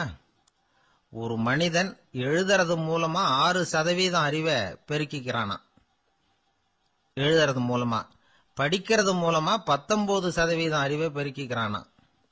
பேசுறது மூலமா 30% அறிவை பெருக்கிக் கொள்ளுகிறான் அப்படின்னு சொல்றாங்க. ஆனா பாருங்க, கவனிக்கிறது மூலமா 45% அறிவை பெருக்கிக் கொள்ளுகிறான் அப்படிங்கிறது புள்ளி விவரம். அதனால வந்து கற்றலின் கேட்டல் நன்று அப்படின்னு சொல்றாங்க இல்லையா, அது இதுதான். அதனால கவனிக்கிறது மூலமா அதிக அறிவை நாம வந்து பெருக்கிக் கொள்ள முடியும். கேள்வி ஞானம் தான் ரொம்ப சிறந்தது அப்படிங்கிறார் வள்ளுவர். அதாவது கவனிச்சு கேட்கணும், அதுதான் முக்கியம். மற்றவங்க சொல்றத நல்லா கவனிக்க முடியாதபடிக்கு நாமே சில தடைகளை ஏற்படுத்திக்கிறோம். அல்லது நம்ம அறியாமலே அப்படி ஒரு தடை உண்டாயிடுது. அந்த தடைகளை தாண்டணும் அல்லது தகர்த்து எறியணும் அப்படிங்கிறது பெரியவர்கள் சொல்லுகிற யோசனை. அது என்ன தடைகள் அப்படின்னா, நமக்கு தெரியாத இவர் என்ன சொல்லிட போறார் அப்படிங்கிற நினைப்பு, இது ஒரு தடை. சொல்லி முடிக்கிறதுக்கு முன்னாடியே குறுக்க பேசுறது, மனசு அங்கேயும் இங்கேயும் அலையிறது, இதெல்லாம் தான் தடைகள். ஆசிரியர் பாடம் நடத்துறார் அப்படின்னா மாணவர்கள் அக்கறையா கவனிக்கணும். அப்பதான் பரீட்சையில பாஸ் ஆக முடியும். வீட்டுக்குள்ள கணவன் சொல்றத மனைவி கவனிச்சு கேட்கணும், மனைவி சொல்றத கணவன் கவனிச்சு கேட்கணும், இல்லைன்னா குழப்பமாயிடும். ஒரு அம்மா கோயிலுக்கு போனாங்க. சேலையில ஒரு முடிச்சு போட்டிருந்தாங்க. எதுக்கு சேலையில முடிச்சு போட்டு வச்சிருக்கிறீங்க அப்படின்னு கேட்டாங்க. எங்க வீட்டுக்காரர் ஒரு கடிதத்தை மறக்காம தபால் போட்டியில போட்டுடணும்னு சொன்னார். ஞாபகத்துக்காக முடிச்சு போட்டு வச்சிருக்கிறேன் அப்படின்னாங்க. கடிதத்தை பெட்டியில போட்டுட்டீங்களா அப்படின்னு கேட்டாங்க. அது எப்படிங்க முடியும், அவர் கடிதத்தை என்கிட்ட கொடுக்க மறந்துட்டாரே அப்படின்னாங்களாம். அதனால மறக்கப்படாதுன்னு நினைச்சுக்கிட்டே மறந்து விடுறது, இப்படி ஒரு வாழ்க்கை. அதனால வாழ்க்கையில நமக்கு இருக்கிறது செவிச்செல்வம் ரொம்ப முக்கியமானது. நிறைய கேட்கணும், சொல்றதை விட கேட்கணும், கேட்கறதை விட முக்கியம் கவனிக்கிறது. அப்படி கவனிக்கிறது மூலமா நம்முடைய வாழ்க்கையில வெற்றி பெறணும். சாலை ஓரமா அழுதுகிட்டு உட்காந்துருந்தான். பிச்சை எடுத்து சாப்பிடுற ஒருத்தன் அந்த பக்கமா வந்தான். இவனை பார்த்தான். ஏன் அழுதுகிட்டு உட்காந்துருக்கிற, என்னாச்சு உனக்கு அப்படின்னு கேட்டான். அதுக்கு இவன் சொன்னா, என்கிட்ட ஒண்ணுமே இல்லை, நான் இந்த உலகத்துல இருந்து என்ன பிரயோஜனம், அதனால தான் அழுதுகிட்டு இருக்கிறேன் அப்படின்னா. உன்கிட்ட மறைஞ்சிருக்கிற புதையல் என் கண்ணுக்கு நல்லா தெரியுது, அது உனக்கு புரியல, அதனாலதான் அழுதுகிட்டு இருக்கிற அப்படின்னா. என்னது, புதையல் இருக்குதா, உன் கண்ணுக்கு தெரியுதா அப்படின்னு கேட்டான். ஆமா எனக்கு தெரியுது, அந்த புதையலை நீ விற்கிறதுக்கு தயாரா இருக்கிறியா அப்படின்னு கேட்டான் இவன். இதை கேட்டதும் அந்த இளைஞனுக்கு ரொம்ப ஆச்சரியமா போச்சு. என்னது இப்படி கேட்கறானே அப்படின்னு. என்கிட்ட ஒரு காசு கூட இல்லையே, அப்படி இருக்கிறப்போ புதையல் எங்க இருந்து வந்தது அப்படின்னா. இந்த நேரத்தில் அந்த பிச்சைக்காரன் சிரிச்சான். இப்படிதான் இந்த உலகத்துல எல்லாரும் சொல்லிட்டு இருக்கிறாங்க, என்கிட்ட ஒண்ணுமே இல்லை ஒண்ணுமே இல்லைன்னு சொல்லி. ஆனா அவங்க கிட்ட தான் புதையல் இருக்கு. நீ வேணும்னா என் கூட வா, நம்ம நாட்டு அரசர்கிட்ட போவோம், உங்ககிட்ட இருக்கிற புதையலை அவர் நல்ல விலைக்கு எடுத்துக்குவார் அப்படின்னா. அது எப்படி உனக்கு தெரியும்னா, இதுக்கு முன்னாடியும் இது மாதிரி பல பேரை நான் ராஜா கிட்ட அழைச்சிட்டு போயிருக்கிறேன், அதனாலதான் உன்னை பார்த்தேன், உன்னையும் கூப்பிடுறேன், நீ சரின்னு சொன்னா உன்னை அழைச்சிட்டு போறேன், உங்ககிட்ட இருக்கிற புதையலை அவர் நல்ல விலை கொடுத்து எடுத்துக்குவார் அப்படின்னு சொன்னான். இவன் இப்படி சொல்றது அந்த இளைஞனுக்கு ஒண்ணுமே புரியல. இது என்னது இந்த ஆள் இப்படி சொல்லிட்டு இருக்கிறான், நம்மகிட்ட என்ன இருக்குது, அதுவும் இல்லாம இவனே பிச்சை எடுத்து சாப்பிட்டுக்கிட்டு இருக்கிறான், இவன் போய் நம்மள ராஜா கிட்ட அழைச்சிட்டு போறதா போறேங்கிறானே என்ன அப்படின்னு சொல்லி அவன் யோசனை பண்ணான். என்ன யோசிக்கிற, உனக்கு பணம் வேணும்னா என்னோட வா அப்படின்னா. இளைஞன் ஒரு முடிவுக்கு வந்தான். சரி, இங்கேயே உட்காந்துக்கிட்டு இருக்கிறத விட அங்கேயாவது போய் பார்ப்போமே, இங்கே அழுதுட்டு உட்காந்துருக்கிறதுல என்ன பிரயோஜனம், ஏதோ கூப்பிடுறான் போய் பார்த்துட்டு வருவோமே அப்படின்னு சொல்லி அவன் கூட புறப்பட்டான். பிச்சைக்காரன் முன்னாடி போயிட்டே இருக்கிறான், இந்த இளைஞன் பின்னாடி நடந்து போயிட்டு இருக்கான். ரெண்டு பேரும் அரண்மனையை நோக்கி போறாங்க. பாதி வழி போயிருப்பாங்க. வழியில அந்த பிச்சைக்காரன் சொன்னான், இத பாரு, முன்னாடியே சில விஷயங்களை நாம பேசிக்க வேண்டியிருக்கு, சரியா தெளிவா முடிவு எடுத்துக்கிட்டு அதுக்கப்புறம் ராஜா கிட்ட போகணும். ஏன்னா அங்க போய் அது முடியாது இது முடியாதுன்னு நாம நமக்குள்ள சண்டை போட்டுக்கிட்டு இருக்க முடியாது. ராஜாவுக்கு விலையை பத்தி கவலையே இல்லை, எவ்வளவு சொன்னாலும் நமக்கு பணம் கிடைச்சிரும். ஆனா அதுக்கப்புறம் நான் இதை விற்கிறதுக்கு தயாரா இல்லைன்னு சொல்லிடக்கூடாது. அதனால புதையலை விற்கிறதா இல்லையாங்கிறத இங்கேயே தெளிவா முடிவு செஞ்சுக்கணும், இல்லைன்னா ராஜா கிட்ட போய் அங்க போய் குழப்பிட்டு இருக்க முடியாது அப்படின்னு சொன்னான். இளைஞனுக்கு ஒண்ணுமே புரியல. என்ன சொல்ற நீ, என்கிட்டயா புதையலா, எங்க இருக்குது அப்படின்னு சொல்லி குழம்பி போனான். இப்போ அந்த பிச்சைக்காரன் சொன்னான், இத பாரு, இப்போ உதாரணத்துக்கு உன்னுடைய கண்களை எடுத்துக்கோ, அதுக்கு நீ என்ன விலை கேட்டுற போற, நான் அதுக்கு ராஜா கிட்ட இருந்து ஒரு 50,000 ரூபா வாங்கி தர முடியும். உன்னுடைய இருதயத்தை கொடுக்குறியா, 20 லட்சம் ரூபா வாங்கி தரேன். மூளையை கொடுக்குறியா, 30 லட்சம் வாங்கி தரேன். என்ன சொல்ற அப்படின்னு சொல்லி இந்த பிச்சைக்காரன் பேசிக்கிட்டே போறான். இளைஞனுக்கு கோபம் வந்துட்டுது. என்ன உளர்ற, உனக்கு என்ன பைத்தியமா? கண்ணையும் மூளையையும் இருதயத்தையுமா விற்பாங்க? என்ன வேலை கொடுத்தாலும் அதையெல்லாம் நான் விற்கிறதுக்கு தயாரா இல்லை, நான் விற்க மாட்டேன். அதை கொடுத்துட்டு நான் என்ன பண்றது? இப்படி நான் மட்டும் இல்லை, யாருமே இதை விற்கிறதுக்கு தயாரா இருக்க மாட்டாங்க அப்படின்னு சொன்னான் அந்த இளைஞன். இவன் இப்படி சொன்னதும் அந்த பிச்சைக்காரன் வாய் விட்டு சிரிக்க ஆரம்பிச்சுட்டான். இப்போ பைத்தியமானது நானா நீயா? லட்சக்கணக்கான கோடிக்கணக்கான ரூபாய் பொறுமானம் உள்ள பொருள்களை உங்ககிட்டயே வச்சுக்கிட்டு விற்க முடியாதுன்னு சொல்ற நீ தான் ஏழை. என்கிட்ட ஒண்ணுமே இல்லைன்னு மரத்தடியில் உட்காந்து அழுதுட்டு இருக்கிறிய அப்படின்னு சொன்னான். இன்னைக்கு பாத்தீங்கன்னா பல பேர் தன்கிட்ட புதைஞ்சிருக்கிற ஆற்றலை புரிஞ்சிக்க முடியாம அவதிப்பட்டு இருக்கிறாங்க. நம்ம கிட்ட என்ன இருக்குங்கிறது அவங்களுக்கு தெரியறதில்ல. அதனாலதான் என்கிட்ட ஒண்ணுமே இல்லைன்னு சொல்லி அழுதுகிட்டு இருக்கிறாங்க. இத விளங்க வைக்கிறதுக்கு பெரியவங்க சொல்ற கதை இது. நம்ம கிட்ட இருக்கிற புதையலை நாம தான் தோண்டி எடுக்கணும். உண்மையான புதையல்ங்கிறது உள்ளே இருக்கு. ஆனா அதை வெளியில தேடுற ஆசாமிகள் தான் அதிகம். சராசரி மனித இயல்பு அப்படி. நம்ம கிட்ட விலை மதிக்க முடியாத பகுத்தறிவு இருக்கு. அதை வச்சுக்கிட்டு வாழ்க்கையில முன்னேறதுக்கு முயற்சி பண்ணணும். என்கிட்ட ஒண்ணுமே இல்லைன்னு நினைச்சு ஓரமா உட்காந்துடக்கூடாது. முயற்சி செஞ்சா முடியாத காரியம் எதுவுமே இல்லை. ஒரு ரயில்வே ஸ்டேஷன் பக்கம் வெளியில ஒரு டாக்ஸி நின்றுட்டு இருந்தது. அந்த பக்கமா வந்த ஒருத்தர் டாக்ஸி டிரைவரை பார்த்து சொன்னார், ஐயா, உங்க வண்டியில பின் சீட்ல ஒரு மணி பர்ஸ் கிடக்கு, யாரோ மறந்து விட்டுட்டு போயிருக்கிறாங்க அப்படின்னாரு. இல்ல அது காலி பர்ஸ் தான், நான் தான் அதை அங்க போட்டு வச்சிருக்கிறேன் டிரைவர். ஏன்னு கேட்டார் அவரு. இதுக்கு டிரைவர் சொன்னாரு, அதை பாக்குற யாராவது அதை எடுத்துக்கலாம்ங்கிற ஆசையிலேயாவது சவாரிக்கு வருவாங்க, அதுக்காக தான் போட்டு வச்சிருக்கிறேன் அப்படின்னார். இந்த உலகத்துல உண்மையாவே வேதாந்தம் பேசுறவங்களும் உண்டு. உள்ளுக்குள்ள வேற மாதிரி இருந்துகிட்டு வெளியில வேதாந்தம் பேசுறவங்களும் உண்டு. ஒரு ஆள் இருந்தார். அவரு ஒரு கடை வச்சு வியாபாரம் பண்ணிக்கிட்டு இருந்தார். மகா கஞ்சன், யாருக்கும் எந்த உதவியும் செய்ய மாட்டார். எச்சில் கையென்ன ஈர கையை கூட உதற மாட்டார். அப்படிப்பட்ட மனுஷன். அந்த ஊருக்கு ஒரு முனிவர் வந்துகிட்டு இருந்தார். வருஷத்துக்கு ஒரு தடவை வருவாரு. ஒரு நாள் 2 நாள் இருப்பார், அப்புறம் போயிடுவார். அந்த முனிவர் வர்றப்போலாம் இந்த ஆள் எழுந்திருச்சு ஓடி போய் அவரை வரவேற்பான். ரொம்ப பெரிய வேதாந்தி மாதிரி அவர்கிட்ட பேசிக்கிட்டு இருப்பான். காயமே இது பொய், வெறும் காற்றடைத்த பையும்மா, தர்மம் தலைகாக்கும்மா. பணம் என்ன சார் பணம், இன்னைக்கு ஒருத்தன் கையில இருக்கும், நாளைக்கு ஒருத்தன் கையில இருக்கும், எல்லாம் மாயம். எனக்கு தான் இன்னமும் இந்த சம்சார பந்தத்திலிருந்து விடுபடுறதுக்கு நேரம் வரலேம்பா. அந்த முனிவரும் இந்த ஆள் இப்படி சொல்றதை கேட்ட உடனே, ஏப்பா அப்படி சொல்ற, இப்ப கூட நீ சரின்னு சொல்லு, உனக்கு தீட்சை கொடுத்து இதுல இருந்து விடுபடுற ஞானத்தை போதிக்கிறேன் பார். உடனே அந்த ஆள் என்ன சொல்லுவான் தெரியுமா?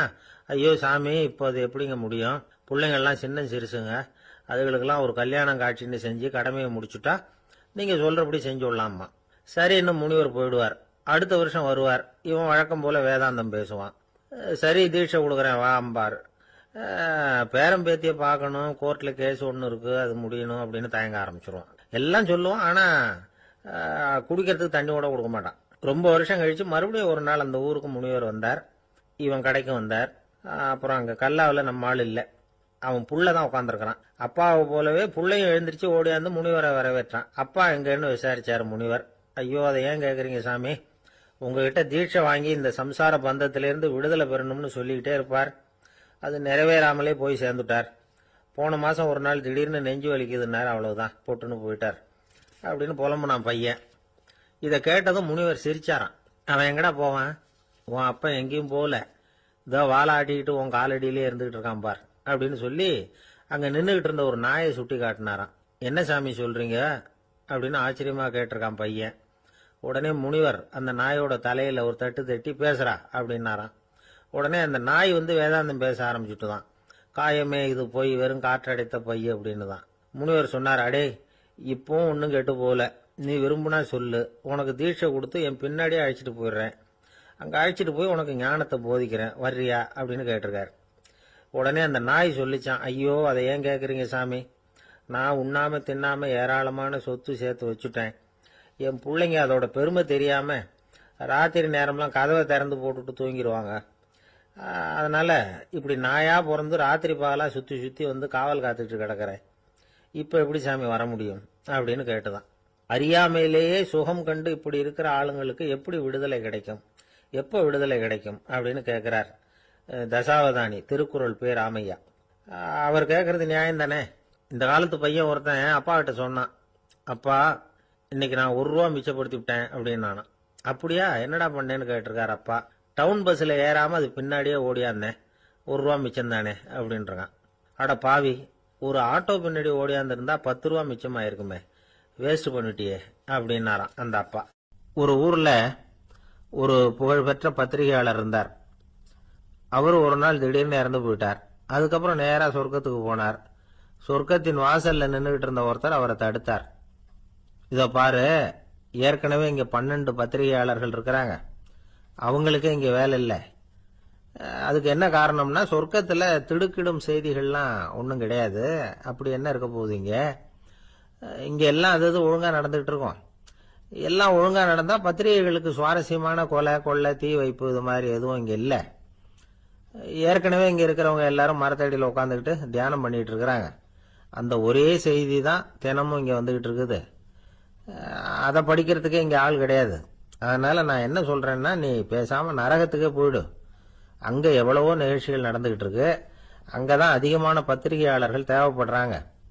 அங்க உனக்கு நிறைய வேலை இருக்கும். அதை செய்யறதில்ல, நீயும் மகிழ்ச்சியா இருக்கலாம் அப்படின்னு சொன்னாராம் அங்க அந்த சொர்க்கத்தின் வாசல்ல நின்றுகிட்டு இருந்தவர். இந்த பத்திரிகையாளர் அங்கேயே நின்று கொஞ்சம் யோசனை பண்ணார். இவருக்கு சொர்க்கத்திலே இருக்கணும்னு தான் ஆசை. அதனால மெதுவா அவர்கிட்ட பேசினாராம். ஐயா, என்ன ஒரு 24 மணி நேரம் இங்க உள்ள இருக்கிறதுக்கு அனுமதி கொடுங்க. இங்க இருக்கிற பல பத்திரிகையாளர்களை எனக்கு தெரியும். அவங்கள சில பேரை சமாதானப்படுத்தி மெதுவா பேசி நரகத்துக்கு அனுப்பி வச்சுடுறேன். நான் இங்க இருந்துக்கிறேன். உங்க கணக்குப்படி 12 பேருக்கு மேல இங்க தாண்டாது, அப்படி பாத்துக்கிறேன் அப்படின்னாராம். அவரும் யோசனை பண்ணி பார்த்துட்டு, சரி அப்படியே உனக்கு அனுமதி கொடுக்குறேன், ஆனா ஒரு விஷயம், 24 மணி நேரம் தான் அனுமதி, அதுக்குள்ள எல்லாம் நடக்கணும் அப்படின்னு இருக்கார். சரின்னு சொல்லிவிட்டு இந்த பத்திரிகையாளர் உள்ள போனார். யோசனை பண்ணார். திட்டம் போட்டு ஒரு பொருளையை கிளப்பி விட்டார். சக பத்திரிகையாளர்கள் எல்லாம் கூப்பிட்டு சொன்னாராம், இத பாருங்க, நரகத்துல ஒரு பெரிய தினசரி பேப்பரை கொண்டுகிட்டு வர்றதுக்காக திட்டம் போட்டுக்கிட்டு இருக்காங்க.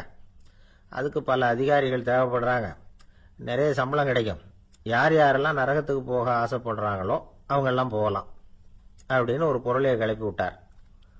24 மணி நேரம் கழிச்சு வாசல் பக்கம் போனார். அங்க இருந்தவர்கிட்ட எத்தனை பேர் வெளியேறினாங்கன்னு விசாரிச்சாராம். அப்போ அவரு இவரை, நீ வெளியே போகக்கூடாது, முதல்ல உள்ளதான் இருக்கணும் அப்படின்னு தடுத்தாராம். அப்புறம் சொன்னாராம், நீ சொன்ன செய்தியை கேட்டதும் இங்க இருந்த எல்லா பத்திரிகையாளர்களுமே நரகத்துக்கு போயிட்டாங்கப்பா, உள்ள யாருமே இல்லை, அதனால நீ உள்ளே இருக்கலாம் அப்படின்னாராம். இதை கேட்டதும் இந்த பத்திரிகையாளரே குழம்பி போயிட்டார். ஒருவேளை உண்மையிலேயே நரகத்துல புதுசா பத்திரிகை ஏதாவது ஆரம்பிக்க போறாங்களோ அப்படின்னு அவரே நினைக்க ஆரம்பிச்சுட்டாராம். அப்புறம் சொன்னாராம், ஐயா என்னை விட்டுருங்க, நான் நரகத்துக்கே போயிடுறேன், அங்க ஏதோ விசேஷம் இருக்கணும் அப்படின்னாராம். இல்லைன்னா இத்தனை பேரும் ஒட்டுமொத்தமா அங்க போறதுக்கு சான்ஸே இல்லை, என்ன தடுக்காதீங்கன்னு கெஞ்ச ஆரம்பிச்சுட்டாராம். மற்றவங்க நம்பணுங்கிறதுக்காக ஒரு பொருளையை கிளப்பி விட்டார். கடைசியில தானே அந்த பொருளைக்கு ஆளாயிட்டார். அதாவது பிறரை ஏமாற்றிய அவரது மனம் கடைசியில் அவரையே ஏமாத்த ஆரம்பிச்சுட்டு பாருங்க. நீங்க இப்படி அடுத்தவங்களை ஏமாத்துறதுக்கு உங்க மனசை பழக்கப்படுத்துறீங்க, ஆனா கடைசியில் அதனால நீங்களே ஏமாற்றப்படுகிறீர்கள் அப்படிங்கிறது பெரியவர்களுடைய புத்திமதி. அதனால உங்க மனசுகிட்ட ரொம்ப எச்சரிக்கையா இருங்கோ அப்படிங்கிறாங்க. நம்ம ஆளுங்க அங்க போய் என்ன சொல்லுவாங்கன்னா, இத பாரு அங்க போவாத இங்க போவாதன்னு பயமுறுத்துறது உண்டு. சில பேர் அங்க பேய் இருக்குது, பிசாசு இருக்கு அப்படின்னு பொருளையை கிளப்பி விடுறது உண்டு. இருட்டு நேரம், காட்டு வழியா ஒருத்தன் போயிட்டு இருக்கிறான். அங்க பேய் பிசாசு நடமாட்டம் இருக்கிறதாக வதந்தி. இவன் பயந்துகிட்டே வேகமா போறான். காடு முடிஞ்சு மெயின் ரோட்டுக்கு வந்து சேர்ந்தான். அப்பாடா, ஒரு பஸ் நின்றுட்டு இருக்கு தனியா. இருட்டுல லேசா தெரிஞ்சது. ஓடி போய் ஏறி உள்ள உட்காந்துக்கிட்டான். பயந்துகிட்டே போனவன் அப்புறம் தான் தெரியுது உள்ள யாருமே இல்லை, டிரைவரும் இல்லை, கண்டக்டரும் இல்லை, வேற யாரும் இல்லை. இவனுக்கு பேய் பயம் அதிகமா போட்டுது. ஏன்னா நடு ராத்திரி. இந்த நேரம் பார்த்து அந்த பஸ் தானே நகர ஆரம்பிச்சுதான். இவனுக்கு இன்னும் பயம் அதிகமா போட்டுது. ஏன்னா டிரைவர் சீட்டு காலியா இருக்கு, பஸ் நகருது. இவன் உடம்பு பூரா நடுங்க ஆரம்பிச்சுட்டுது. வீல்னு கத்தலாமான்னு பார்த்தான். அந்த நேரம் பார்த்து அவன் தோல்ல ஒரு கை விழுந்துதான். திடுக்கிட்டு திரும்பி பார்த்திருக்கிறான். அங்க டிரைவர் நிக்கிறார். அவரு சொன்னாராம், ஏன்பா ஏற்கனவே பஸ் பிரேக் டவுன், நாங்கெல்லாம் பின்னாடி இறங்கி நின்று தள்ளிட்டு இருக்கிறோம், நீ மட்டும் ஜாலியா ஏறி உக்காந்துக்கிட்டியா, இறங்கி வந்து தள்ளப்பா அப்படின்னாராம். அவர் ஒரு பெரிய குடும்பத்துல பிறந்தவர். இருக்கிற சொத்துக்கள் எல்லாத்தையும் வாரி வழங்கிவிட்டு காட்டுக்கு புறப்பட்டார் தவம் செய்யறதுக்காக. இருந்தது பூராவும் கொடுத்துட்டார். இனிமே எதுவுமே இல்லை கொடுக்கறதுக்கு. அப்போ கடைசியா ஒருத்தன் வந்து கையை நீட்டினான். ஐயா ஏதாவது கொடுங்கன்னா. அவர் பார்த்தார். கட்டியிருக்கிற வேட்டியை தவிர வேற எதுவுமே இல்லை. 8 முழம் பட்டு வேட்டி, ஜரிகை கரையோடு இருக்குது. கடைசியாக அதை தான் எடுத்து கட்டிக்கிட்டு அவர் புறப்பட்டுக்கிட்டு இருக்கிறார். அவர் பார்த்தாரு, எதிரில் அவன் பரிதாபமாக நின்றுக்கிட்டு இருக்கிறான். அந்த 8 முழ வேட்டியை 2ஆக கிழிச்சார். 4 முழத்தை அவங்ககிட்ட கொடுத்துட்டு மீதி 4 முழத்தை தன்னுடைய இடுப்பில் கட்டிக்கிட்டு அவர் காட்டுக்கு போயிட்டார். இவன் என்ன பண்ணான் தெரியுமா? கையில் கிடைச்ச 4 முழத்தை எடுத்துக்கிட்டு கடை வீதிக்கு போனான். பழைய பட்டு வேட்டி ஜருகை இதெல்லாம் விலைக்கு வாங்குற வணிகர் ஒருத்தர் இருந்தார். அவர்கிட்ட போனான். இதை விலைக்கு எடுத்துக்கிறீங்களான்னு கேட்டான். அவர் வாங்கி பார்த்தார். ஆகா, ரொம்ப அருமையான வேட்டி, விலை வசந்த ஜருகை, இது ஏது உனக்குன்னு கேட்டார். அவன் நடந்ததை சொன்னான். அப்படின்னா ஒன்று செய்ய, இந்த வேட்டியோட இன்னொரு பாதியையும் மெதுவாக வாங்கிட்டு வந்துரு, உனக்கு நிறைய பணம் தரேன் அப்படின்னார் அந்த வணிகர். இவன் கொஞ்சம் யோசனை பண்ணி பார்த்தான். கொஞ்சம் இருங்க, அதை வந்துவிடுறேன் அப்படின்னு சொல்லிவிட்டு நேராக காட்டுக்கு போனான்.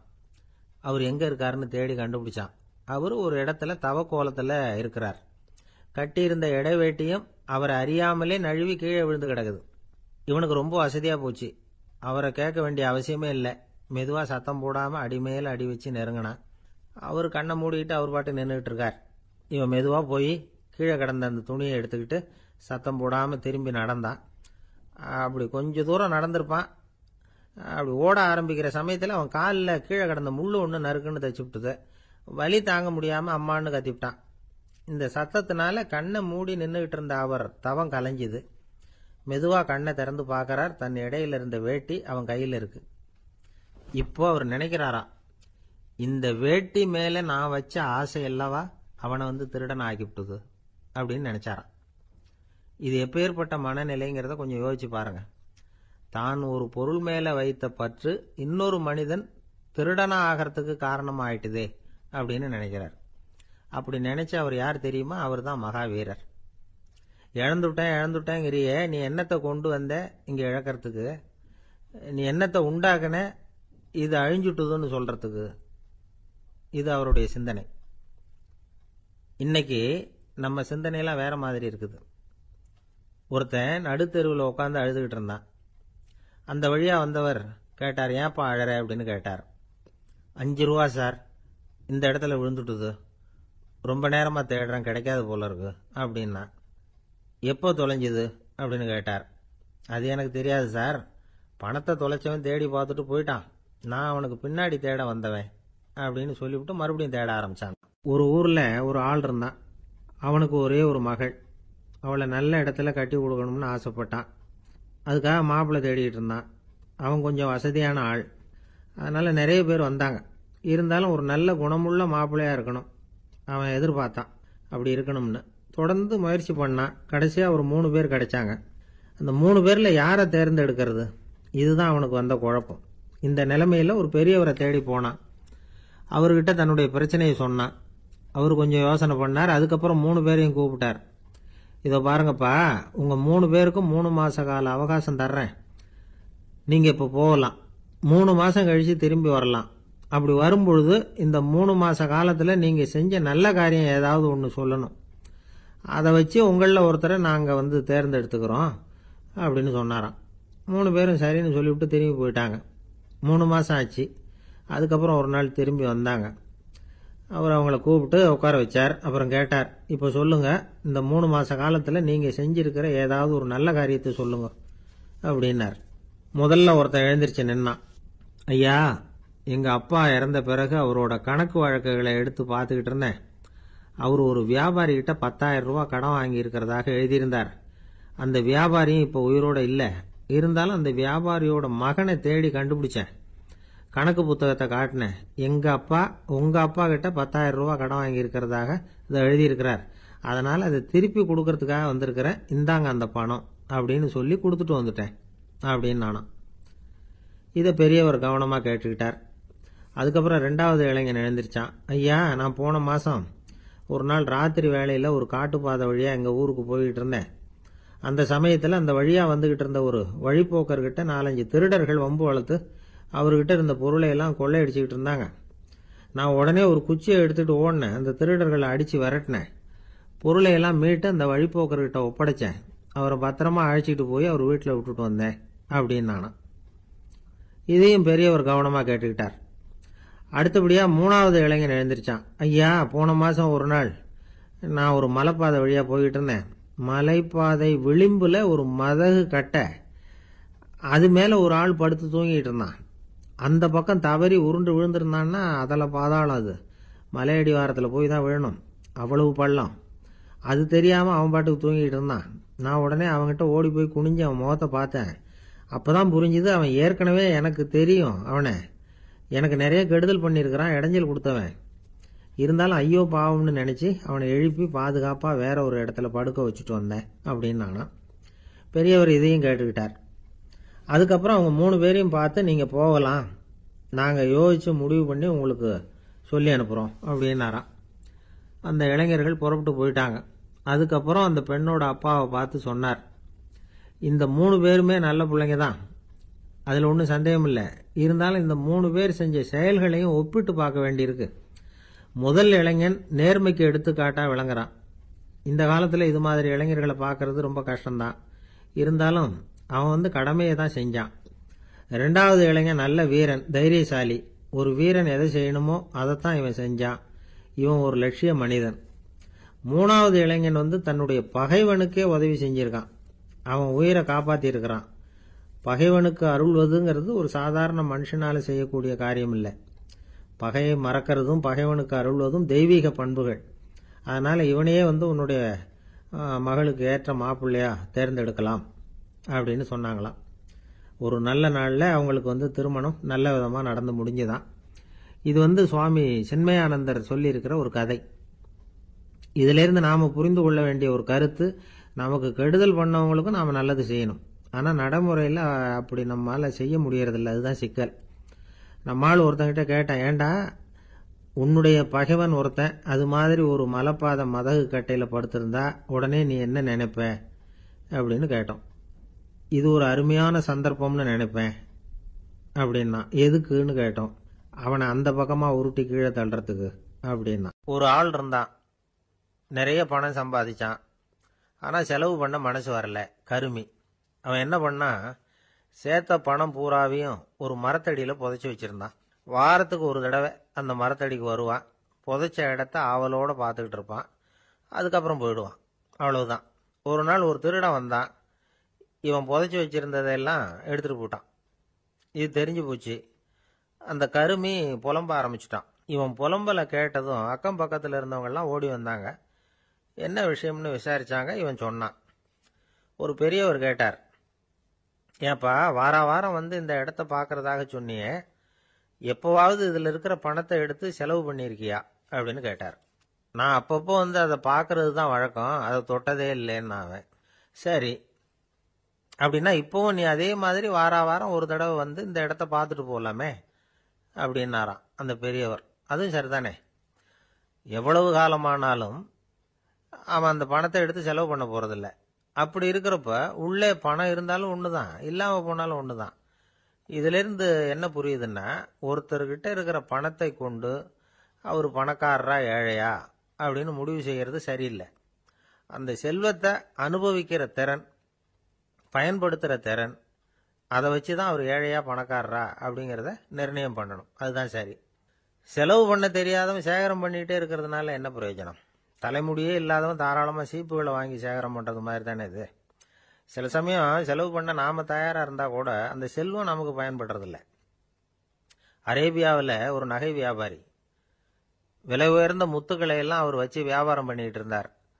அவர் ஒரு சமயம் ஒரு பாலைவனம் வழியாக போயிட்டு இருக்கிறார் ஒட்டகத்தில். அப்போ திடீர்னு கடுமையான புயல் வீச ஆரம்பிச்சுட்டுது.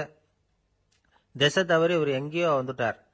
கூட வந்தவங்களையும் காணல, எங்கே போனாங்களோ தெரியல. இவர் ரொம்ப பயந்து போய் அங்கேயும் எங்கேயுமா அலைஞ்சு திரியிறார். வழியே தெரியல. பசி கடுமையாயிட்டுது. ஒட்டகத்து முதுகில் ஒரு மூட்டை இருந்தது. அதை பிரித்து பார்த்தார். உள்ளே ஏதாவது இருக்கான்னு தேடி பார்க்குறார். அது வரைக்கும் கண்ணில் தட்டுப்படாத அபூர்வமான ஒரு பை கண்ணில் பட்டுது. ஆஹா, அதில் ஏதாவது சாப்பிட்றதுக்கு இருக்கும் அப்படின்னு நினச்சி ஆவலாக அதை பிரித்து பார்க்குறார். அந்த பையில் விலை உயர்ந்த முத்துக்கள் நிறைய இருந்துதான். அப்போ தான் அவர் நினைச்சாராம், விலை உயர்ந்த முத்துக்கள் கூட சாப்பிட்றதுக்கு உணவாக முடியாது அப்படிங்கிறத புரிஞ்சுக்கிட்டாராம். எந்த நேரத்தில் எது நமக்கு தேவையோ அது நமக்கு தாராளமாக கிடைக்கணும். அப்படி அது கிடைக்கிறதுக்கு நம்மகிட்ட இருக்கிற செல்வம் பயன்படணும். அது நமக்கும் பயன்படலாம், நம்ம மூலமா அடுத்தவங்களுக்கும் பயன்படலாம். அதுதான் செல்வத்தின் பயன். ஒரு மரத்தடியில் ஒருத்தன் உட்காந்து அழுதுகிட்டு இருந்தான். அந்த பக்கமா வந்த இன்னொருத்தன் ஏப்பா அழுதுகிட்டு இருக்கிறேன்னு கேட்டான். இந்த இடத்துல தான் பூமிக்கு அடியில் பணம் இருக்குது, புதைச்ச இடம் தெரியல, அதான் அழறேன் அப்படின்னா. நல்லா ஞாபகப்படுத்தி பாரு, எந்த இடத்துல புதைச்ச அப்படின்னு கேட்டான் இவன். அது எப்படி எனக்கு தெரியும், புதைச்சி வச்சிருக்கிறவன் நான் இல்லையே, எங்க எதிர்த்த வீட்டுக்காரன் அப்படின்னானா இவன். இந்த உலகத்துல எல்லாருக்கும் மகிழ்ச்சி தரக்கூடிய ஒரு பொருள் எது? இது ஒரு முக்கியமான கேள்வி. இந்த கேள்விக்கு பொருத்தமான ஒரு பதிலை உங்களால சொல்ல முடியுமா? அதாவது கொஞ்சம் யோசிச்சு பார்த்தா பணம்னு சொல்லலாமா? இப்போ கையில் காசு இல்லாதவங்ககிட்ட ஒரு 10 ரூபாயை கொடுத்தா அது அவனுக்கு சந்தோஷத்தை கொடுக்கும். ஏற்கனவே வருமான வரி பிரச்சனையில் சிக்கி இருக்கிறவர்கிட்ட இன்னும் கொஞ்சம் பணம் இந்தாங்கன்னு சொல்லி கொடுத்தோம்னா அது அவருக்கு சங்கடத்தை தான் கொடுக்கும். அதனால அந்த கேள்விக்கு பணம்ங்கிறது பொருத்தமான பதிலாக இருக்க முடியாது. கேள்வி என்னன்னா, இந்த உலகத்தில் எல்லாருக்கும் மகிழ்ச்சி தரக்கூடிய ஒரு பொருள் எது? சரி, இனிப்புன்னு சொல்லலாமா? ஏன்னா எல்லாருக்கும் இனிக்க தானே செய்யும். அதுலேயும் ஒரு சிக்கல் இருக்கு. சர்க்கரை வியாதிக்காரங்களுக்கு அது என்ன சந்தோஷத்தையா கொடுக்கும்? ஆக எல்லாருக்கும் வேறுபாடு எதுவும் இல்லாமல் மகிழ்ச்சியை கொடுக்கக்கூடியது வேற ஏதோ ஒன்று இருக்கு. அது என்னன்னு கண்டுபிடிக்கணும். அதுதான் இன்னைக்கு தகவல். இப்போ அதை கண்டுபிடிக்கணும்னா இந்த கதையை கேட்கணும். அது என்ன கதைன்னா, ஒரு ஊரில் ஒரு ராஜா இருந்தார். அவருக்கும் இதே சந்தேகம் வந்துட்டுது. அதாவது எல்லாருக்கும் இன்பம் தரக்கூடிய பொருள் எது அப்படின்னு. இதுக்கு பதில் தெரிஞ்சுக்கிறதுக்கு ஆசைப்பட்டார். சரி, அதுக்கு என்ன செய்யலாம்னு யோசனை பண்ணார். நாட்டு மக்களுக்கு பகிரங்கமாக ஒரு அறிவிப்பு கொடுத்தார். நம்ம நாட்டு மக்கள் இன்பம் தரக்கூடிய பொருள் எதுன்னு நினைக்கிறாங்களோ அதை கொண்டுகிட்டு வந்து அரண்மனையில் உள்ள கண்காட்சி மண்டபத்தில் வைக்கலாம். அப்படி அவங்க வைக்கிற பொருள்களில் எது எல்லாருக்கும் இன்பம் தரக்கூடியதாக இருக்குமோ அதை வச்சவருக்கு 1000 பொற்காசுகள் பரிசு அப்படின்னு அறிவிப்பு கொடுத்துட்டார். ஜனங்கள் இந்த அறிவிப்பை கேட்டாங்க. அதுக்கப்புறம் சும்மா இருப்பாங்களா? 1000 பொற்காசுன்னா சும்மாவா? அவங்க கையில் என்னென்ன கிடைச்சதோ அதையெல்லாம் கொண்டாந்து அரண்மனை காட்சி மண்டபத்தில் வச்சுட்டாங்க. அதுக்கப்புறமா ராஜா அங்கே வந்தார். ஒவ்வொன்றா பார்த்துக்கிட்டே வந்தார். முதல்ல ஒரு குயில் இருந்தது, இனிமையாக பாடக்கூடிய குயில். இந்த குயிலோட இன்னிசை எல்லாருக்கும் இன்பம் தரக்கூடியது தான். இருந்தாலும் காது கேட்காதவங்களுக்கு இந்த இசை எப்படி இன்பம் தர முடியும்? அதனால இது சரியில்லைன்னு விட்டார். அடுத்தபடியாக போனார். அங்கே என்ன வச்சிருக்கிறாங்கன்னு பார்த்தா ஒரு அழகான மயில் அங்கே தோகை விரித்து ஆடிக்கிட்டு இருக்குது. இந்த மயிலோட ஆட்டம் மனசுக்கு இன்பம் தரக்கூடியது தான். இருந்தாலும் பார்வை இல்லாதவங்க இந்த ஆட்டத்தை பார்த்து ரசிக்க முடியுமா? முடியாது. அதனால இதுவும் சரியில்லை அப்படின்னு சொல்லிவிட்டார். அதுக்கு அடுத்தபடியாக போனார். பல வகையான இனிப்பு பண்டங்களை வச்சுருந்தாங்க. பார்த்தார், வயசானவங்களுக்கும் நோயாளிகளுக்கும் இது இன்பம் தராது, துன்பம் தான் கொடுக்கும் அப்படின்னார். இப்படி ஒவ்வொன்றா பார்த்துக்கிட்டே போகிறார். அழகான மலர்கள், கனிகள், ஓவியங்கள் எதுவுமே பொருத்தமாக தெரியல. சகல பேருக்கும் இன்பம் தரக்கூடிய வகையில் எதுவும் இல்லை. கடைசியாக வந்தார். அங்கே ஒரு களிமண் பொம்மை இருந்தது. அது என்ன பொம்மை தெரியுமா? பசியால் வாடி இருக்கிற ஒருத்தருக்கு ஒரு அம்மா இனிமையாக பேசிக்கிட்டு சோறு போடுறது மாதிரி அந்த பொம்மையை செஞ்சுருந்தாங்க. அதுக்கு கீழே அன்பு அப்படின்னு எழுதியிருந்துதான். ராஜா பளிச்சுன்னு ஒரு முடிவுக்கு வந்தார். அந்த பொம்மையை செஞ்ச சிற்பியை வரவழைச்சார், பரிசு கொடுத்தார். அன்பு ஒன்று